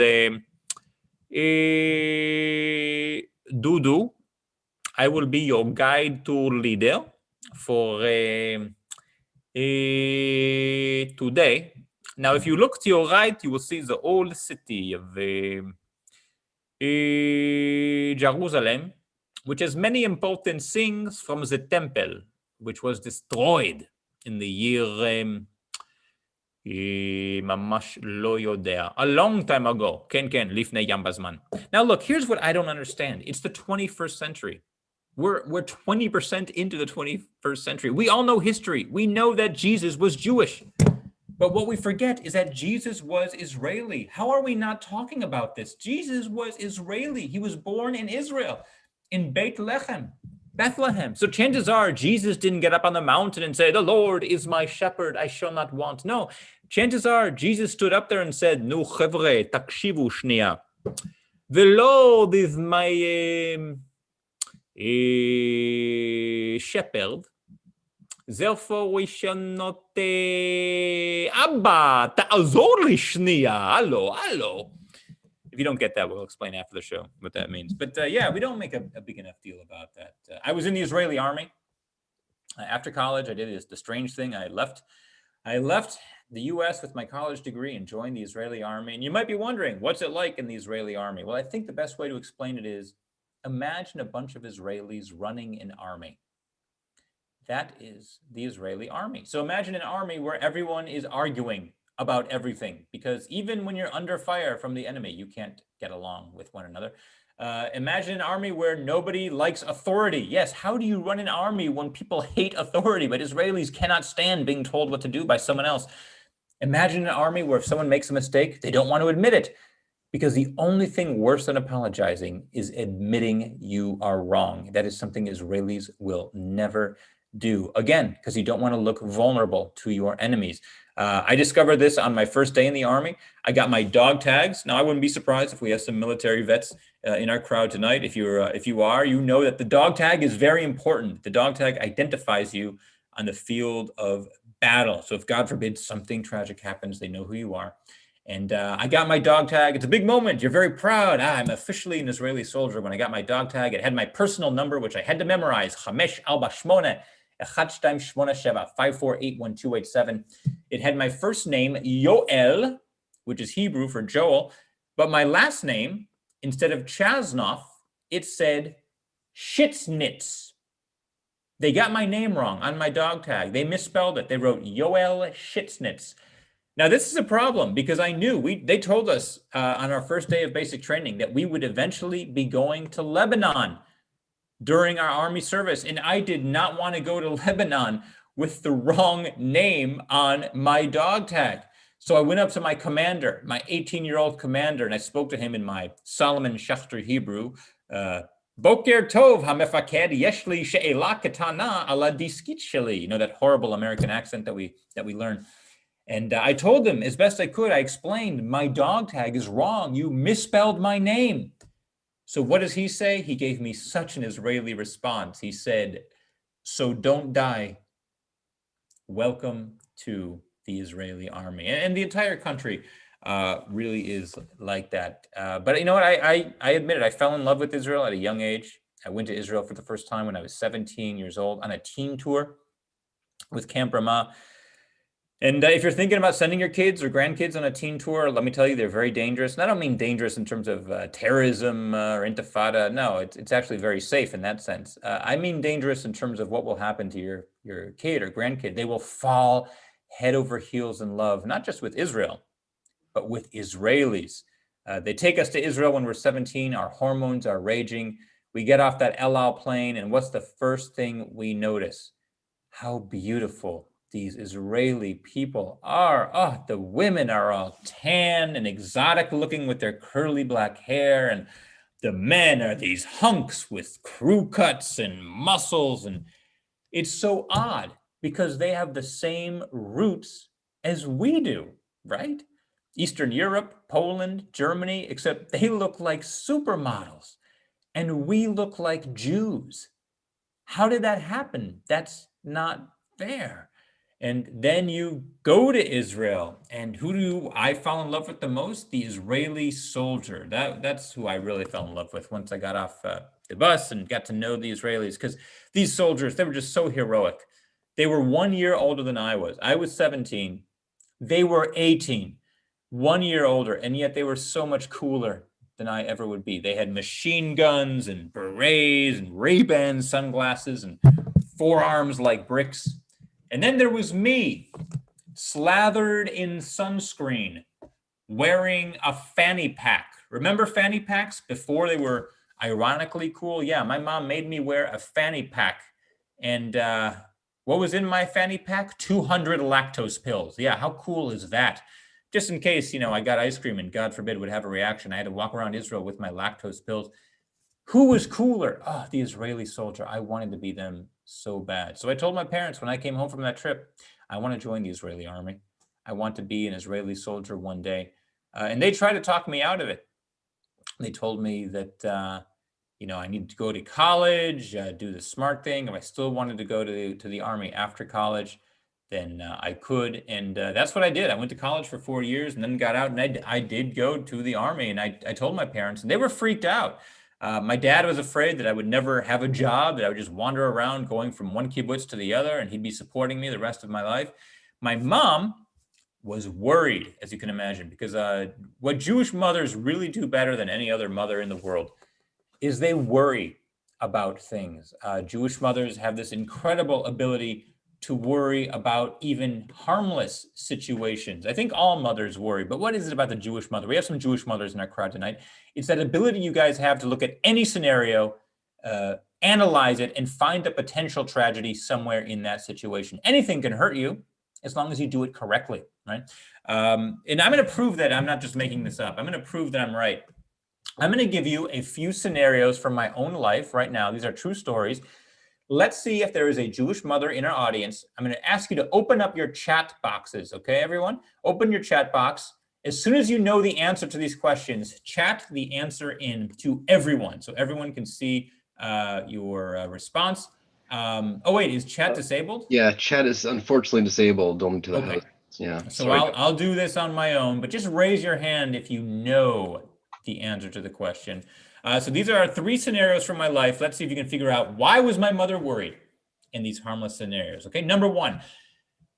When I was a kid growing up in Chicago, we didn't take many big family vacations. We usually just drove to the Wisconsin Dells or to Michigan City, Indiana. But one year, my father planned the epic family vacation. He said we were going to fly to San Francisco and then rent a car and drive down the most beautiful highway in America, Highway 1, the Pacific Coast Highway. It was his dream to do this road trip. And then we'd go to LA, go to Disneyland and Anaheim, and fly back to Chicago. Well, my mother said, no, Ira, that's dangerous. We should fly to Los Angeles, rent a car, drive up Highway 1 to San Francisco, and then fly home. Now, this is the exact same trip, just backwards, in the reverse order. Why would it make a difference? And yet, my mother did have logic. Raise your hand if you know what my mother was worried about in this situation. Yeah, we have a few. Leslie Weiner or Weiner, I see that going. Yeah, the Abrams, Fishman, all right, Fisherman. So yes, here's the scenario. Driving south on Highway 1, you're next to the cliff. Right. And you could plummet into the Pacific Ocean. Driving north, you're next to a mountain. where all you have to worry about are boulders falling onto your car. And this sounds absurd, and yet 3 weeks ago, part of Highway 1 collapsed and fell into the ocean, people. So my mom was right. She knew what she was talking about. Okay, that's situation number one. Situation number two, we did in fact follow my mom's advice. We flew to Los Angeles first and then drove north to San Francisco. However, what did my mother do without telling us? What did we not find out until we got to O'Hare Airport for our flight? Well, it turns out my mother had booked our family onto two separate flights. I flew with my dad, and my mother flew with my two brothers. And I asked my mom, why aren't we flying together as a family? And she refused to tell me why. She wouldn't reveal the answer. Only when I was in college did a friend of mine explain to me what she was thinking. And I see some heads nodding here. For those of you who don't know, I'll explain. My mom split us up so that if one of the planes went down, only half the family would go down with it. That way the other half could live on and mourn them in misery and guilt for the rest of their existence, which is what we call a normal Jewish upbringing. So yeah. All right, final situation. Those were easy. This is the hard one. So put on your thinking caps. This is going to be tough. On my 12th birthday, my grandfather gave me a Chicago Bears football jersey with the number 34 on the back. That was my favorite player, Walter Payton. Except on the back, instead of Peyton, it had my name, Joel. Well, my mother wouldn't let me wear that jersey outside the house. I couldn't wear it to the park. I couldn't wear it to school. Does anyone know, raise your hand if you know, what was my mother worried about? And I love how the looks on your face, if you can see Joyce Garfinkel, she's nodding with this very solemn, somber look, like, oh boy, we know the what's happening here. Irish fisherman too.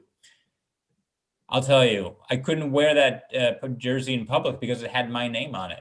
Right. And maybe you're thinking, your name, what's the problem with that? Well, obviously, if my name is on my jersey, a stranger could see me in that jersey and he would read my name and then he'd call me by name. Hey, Joel, you don't remember me, but I'm an old friend of the family. Your mom called me up and told me to come pick you up from the park to bring you home. And because he was using my name, I would think he knew me. You know why? Because I'm a total idiot, apparently. And I'd get into his van and he'd drive me away. And we learned two things from this situation. Number one, we learned that Jewish mothers truly can worry about anything. And number two, we learned that this is why there are no Jewish athletes. It's not that we're bad at sports. Our mothers won't allow us to wear the jerseys. So that's what's great about Jewish humor. You can actually learn about how Jews think and what makes us special. And by the way, in that story, I mentioned my Zaidi. Some of you might not be familiar with that term, so I'll explain. Zaidi is a Yiddish word. We might have some young people. I know it's an adult show, but we might have some teenagers here or younger, maybe college age, and you might not be familiar with what Yiddish is. Yiddish is a language that some Jewish communities have spoken and some still do speak, especially here in Israel, the ultra-Orthodox communities. Yiddish is a beautiful language. It's a combination of Hebrew, German, and bronchitis. It's a gorgeous language. Phlegm is a vowel in that language. Mucus is a pronoun. And I call my grandparents Bubby and Zaidi. Bubby is Yiddish for grandmother. And Zaidi is Yiddish for shrinking man. Because every Jewish grandfather is actually slowly going below sea level. I don't know if you noticed that, but Jewish Zaidis, they're shrinking. They are getting shorter. Last year for Hanukkah, we got my Zaidi an anti-growth chart. He can hang it up in the kitchen and take a photo every week of how fast he's anti-growing. But you know what's amazing about Zaidis? As they shrink, they don't get lighter. They get heavier. They gain weight in the one place, their abdomen. Their abdomen sort of becomes round and inflatable. And they hide this very cleverly by pulling their pants up to their neck. It's a fashion look that only Zaidis could get away with. I could never dress like that. But my Zaidis, God bless them. My Zaidi, his parents immigrated to Israel through Galveston, Texas, and my dad was raised in Bay City, which is a very tiny town. Their phone number was 6. It's a very small place. But miraculously, my dad got a scholarship to the one Jewish college in the state of Texas. I'm sure you all know, Trinity University in San Antonio, named after a Jew, or at least a third of it. And that is where he met my mom, who was the one Jewish woman on campus. And he got his residency in Chicago, and that is how we ended up there. So it all started in Galveston, Texas, via Bay City, to my Jewish upbringing in Chicago. I hope you enjoyed tonight's comedy show. Before we break, I always like to do a little Q&A with the audience. So if anyone has any questions, either about life in Israel now, or about Jewish humor or comedy in the age of Zoom, feel free to answer. Apparently the easiest way will just be to unmute yourselves. Maybe whoever is the co-host or host could unmute everyone or allow you to unmute yourself. So if you have a question, just raise your hand, and well, I guess I can't really point to people, but go ahead and unmute yourself and ask your question. We could do it, we often do it through chat, but since your chat isn't working, asking out loud is the best way. So if you do have a question, feel free. Yeah, also chat might work. If somebody wants to try chat, they can, but they can self-unmute as well. Oh, chat is working now, by the way. Yes, it's been enabled. Joel, do you have any books out lately? I know you've written at least one that I know of. Wow. Well, Lynn Abrams, I couldn't have planted that question any better myself. And that was not a plan. That was a real question. Yeah. So I wrote my first book. It's called the, my first book is called The 188th Crybaby Brigade. It's my comedic memoir about my service in the Israeli army. And the goal of that book is just to be as honest as possible about serving in the Israeli army. The good stuff, but also the bad stuff. It was very hard. I cried a lot. I sometimes regretted the decision. And in that book, I mentioned that. The second book I wrote is a cookbook that I wrote with an Israeli chef named Einat Admoni. She's won Chopped a couple times. If we have any Chopped fans, she won Chopped twice. A little Israeli Yemenite chef. And I helped her write her cookbook called Balabusta. And I do have a third book coming out next, well, it was supposed to be next summer, but because of the pandemic, we've delayed it. It has nothing to do with Jewish life, actually. It's a tennis book. I'm very into tennis and training hard. I practice with a former #1 Israeli tennis player here in Israel a few times a week. And the book is called There Is No Ball. I wrote it with Coach Ian Westerman. He runs the website essentialtennis.com. And we just wrote, we teamed up to write this book with tennis lessons that are really accessible and practical. And that's coming out. At this point, it'll be May of 2022. So mark your calendars, because it's only a year and 3 or 4 months away. Someone just chatted in a question. Any thoughts on the upcoming Israeli election? Yeah, you know, my only thought is anyone who says Israel isn't a democracy, what are you talking about? What are you talking about? This is the 5th time I'm voting in a year and a half. We are an incredible democracy. If you don't like who's in power, don't worry. We'll vote again next Thursday. I mean, that's it's incredible. I think what's funny is that I've sort of lost track of who's running. It's not like you have Democrats and Republicans.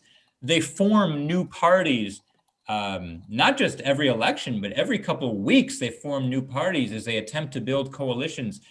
So I saw a billboard today. We were driving somewhere, and it was for someone who's running for prime minister. I had never heard his name before, but apparently he's very popular in some religious circles. And so that's one of the phenomenon, is that they can have people running and you don't even realize it. It's very confusing, the whole system here. I haven't figured it out myself. But you know, I will be voting. I will be voting when, I think it's right before Passover, when we have these elections. And most Israelis think that it's we'll go through the whole process and nothing in the end will really change, that it all just sort of stays the same. It could be different this time, who knows? But I guess those are my very short thoughts on that. Other questions people have? Oh yes, someone texted in, I met your wife. She did a cooking demo. That's right. So maybe a week ago, maybe 2, yeah, February 14th, my wife Dorit did a cooking demo on Yom Limud. Her name is Dorit, and she cooked some Persian, a few Persian dishes. That's her specialty, is Persian and Mediterranean food, but also with a healthy twist. And she's doing a new Passover cooking demo that's going to be happening in the next few weeks. So those of you who signed up for her mailing list will get a mailing about that. And I'll put her, I can't type and talk at the same time, I'm sorry. I put her website right there. So if you want to sign up for her Passover classes, she's going to teach you how to make charoset. And I guarantee you, it is unlike any charoset you've ever had before. It is amazing. It's a sweet sort of pasty charoset that's unlike the Ashkenazi kind. She'll be doing some desserts and other Persian-based Passover foods. So if you go to her website and just click on contact or join mailing list, you can find out about that. Someone else asked, what jokes do Israelis tell each other about Iran or other enemies? You know, it's odd you should say that, but Israelis rarely joke about the Palestinians or Iran or any of our enemies. Most Israeli jokes are about ourselves. There's, humor comes from, as Woody Allen said, comedy is just tragedy plus time. You need to have chaos and sort of bad things happen in order to make, or at least uneasy things to happen in order to make fun of them. And we in Israel itself have so much tension and lachatz, and the Israeli personality is a very pressure cooker personality that most of our humor just comes from dealing with each other and dealing with the realities of life here. It's almost like some things are too obvious and too easy to make fun of. Iran is too easy. The situation with the Palestinians is too easy. But the real estate situation here, the prices of food and gas and our leadership that's always changing, that's what people joke about and make fun of more than anything else. Thank you, Lena. So someone else wrote, this is really fun. Oh, Randy wrote, my teen wants to know what word Israelis use for bro. She and all her girlfriends call each other bro. I don't get it. But yeah, so Israelis do that too. Achi means ach sheli, my brother. So it's a very big army word as well. I have 2 kids in the army, so I'm always hearing the new slang. And boys say achi, but girls will say achoti. Yo, achoti, achoti. It means my sister. So you should tell your daughter that if she really wants to be Israeli, she should start calling her girlfriends achoti. And that's like the most authentic Israeli way to contact each other. And you don't even have to know the person. You could be negotiating with a store owner over a price and just be like, come on, achi, ten li eze chupa, come on, my brother, give me a little bit of a bargain. Israelis, one thing about Israelis, they're very familiar, very almost too familiar and friendly. So you would never call a stranger bro in the US, but here there's sort of that family element. Before I go, I want to mention my website as well. It's www.joelchasnoff.com/contact. And I gave you the contact page for 2 reasons. On the contact page, you can sign up for my own mailing list. I send out newsletters with jokes and updates on my tour. And I have a new podcast coming out called Interesting Jews. It's going to launch in about 3 weeks. So if you want to learn about that, just sign up there. And I also have a tip jar on the page, joelchasnoff.com/contact. There's a little tip jar. A lot of comedians and singers and magicians and performers. What we've done is we put out a tip jar after our show. So if people like it, they can toss in a few bucks. It's not mandatory, but if you do have a good time and feel like supporting Jewish humor, you can go ahead and do that. I've done the math. If everyone in this group gave, $5,000 or $10,000, I would never have to work for the rest of the year. So be generous and buy my kids some food and toys. A few other questions are coming in. What's the funniest Israeli joke I ever heard? That's a good one. I have a good one. Well, this is an adult show, right? I'm allowed to tell. There's a joke about, okay, you're catching me like spontaneous. So I hope I don't mess this up. There's a joke where they wake up the prime minister and they say, we have very bad news. You want the good news or the bad news? And Bibi, they wake up Bibi, and they said the good news and the bad news. He said, well, tell me the good news. And they said, well, the good news is that outside of the prime minister's residence, outside of your window, on the wall of the prime minister's residence, someone wrote in piss, "Go to hell, Bibi." They urinated, "Go to hell, Bibi," on the wall. And Bibi says, that's the good news? What's the bad news? And he said, well, the bad news is the handwriting is Sarah's. Sarah is his wife's. So I would never tell that joke. I pride myself on being a clean comedian, and look at the depths that Ranon Teller has taken me to by bringing me to Birth Shalom. But that's probably one of the best Israeli jokes I've ever heard. And if you don't fully get it, one of the big premises of humor about the prime minister here is that Sarah Netanyahu is really the one who's in charge. There's another joke about Sarah and Bibi going to a cafe, and the waiter comes to take their order, and as he's walking away, Bibi says to Sarah, you see that? If you'd married that guy, you would have been married to a waiter. And she says, no, if I'd been married to that guy, he would have been prime minister. So there's that sort of idea of who's really running the country. And they're a saga. They're not unlike the royal family in England. There are some Israelis who've Bibi's been their prime minister when they were born, and now again when they're 30. So it's a strange phenomenon. So Joe, with that, yes, other jokes people have. As your PR rep, I forgot that part of our agreement was that I would show the. Oh, thank you, Lynn Abrams. With his autograph inside. Oh, with my autograph inside. Yeah, I can even show you. It's autographed, yeah. You're great Hebrew, yeah. Oh, thank you. Oh, there you go. I wrote it to your family. That's so nice. So if you do want the book, it's through my website or on Very good Amazon. book. Just funny book. Thank you so much. You'll get a kickback. Don't worry. Other questions people have? Houston. Thank you so much. Wow. Well, thank you so much. I really appreciate you hosting me. It's now 5:12 in the morning. It's too late to go to bed, but too early to do anything meaningful. So I'm going to go have some coffee. But thank you so much for hosting me. I hope we can do this live. I really would love to come and do this live. Of course, that would mean Ranon would have to pay full price, and I don't know if that's going to happen. But hopefully it will. I love to go to Houston because I have family there. L'hitraot, Chag Sameach. Chag Sameach. What a great night. Bye-bye, everyone. Have a good night. Dani, Toda Rabba. And really everybody for being part of this mishpacha.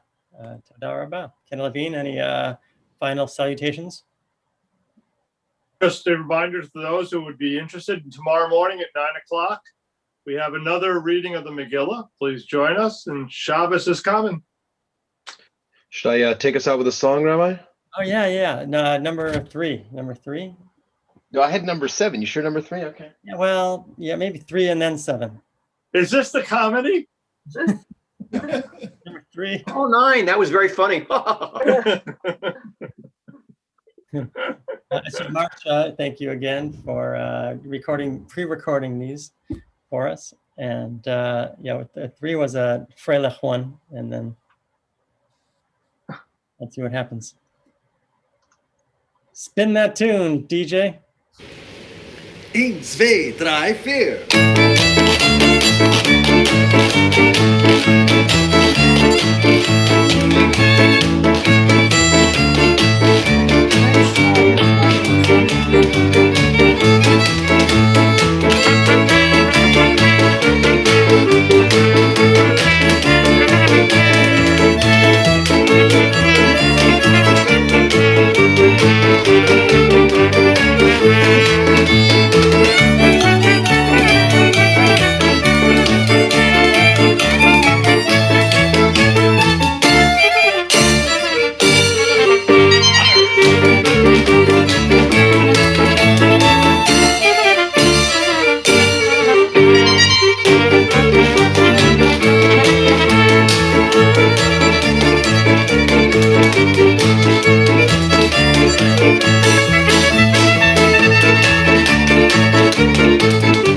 2, 3, 4.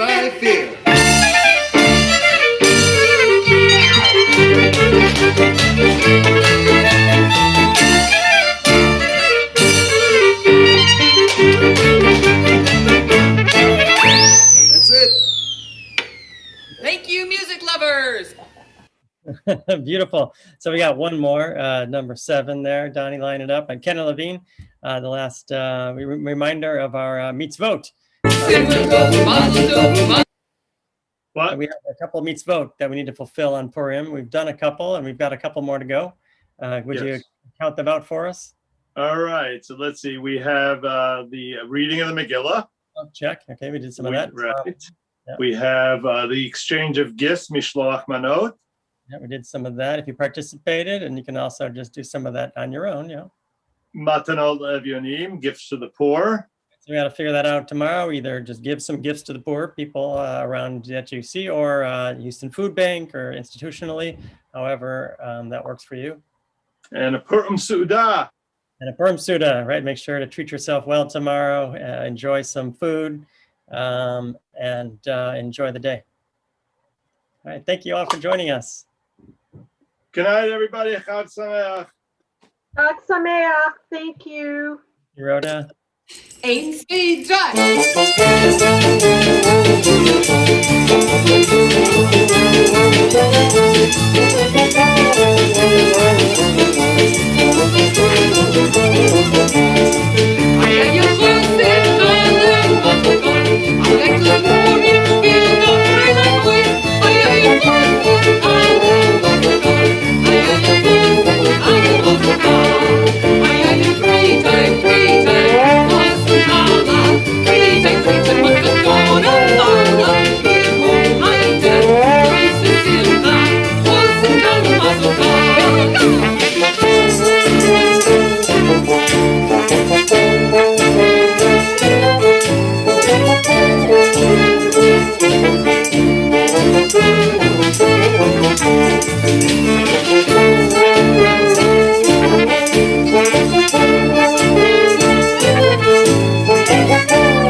Move your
Yisrael, Am Yisrael Chai. Am Yisrael, Am Yisrael, Am Yisrael Chai. Oh, Rabbeinu Chai. Oh, Rabbeinu Chai. Oh, Rabbeinu, oh, Rabbeinu, oh, Rabbeinu Chai. Oh, Rabbeinu Chai. Oh, Rabbeinu Chai. Oh, Rabbeinu, oh, Rabbeinu, oh, Rabbeinu Chai. Oh, Shalom,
Happy Purim, everyone! Happy Purim! Sameach. Happy Purim! Eén, twee, drie.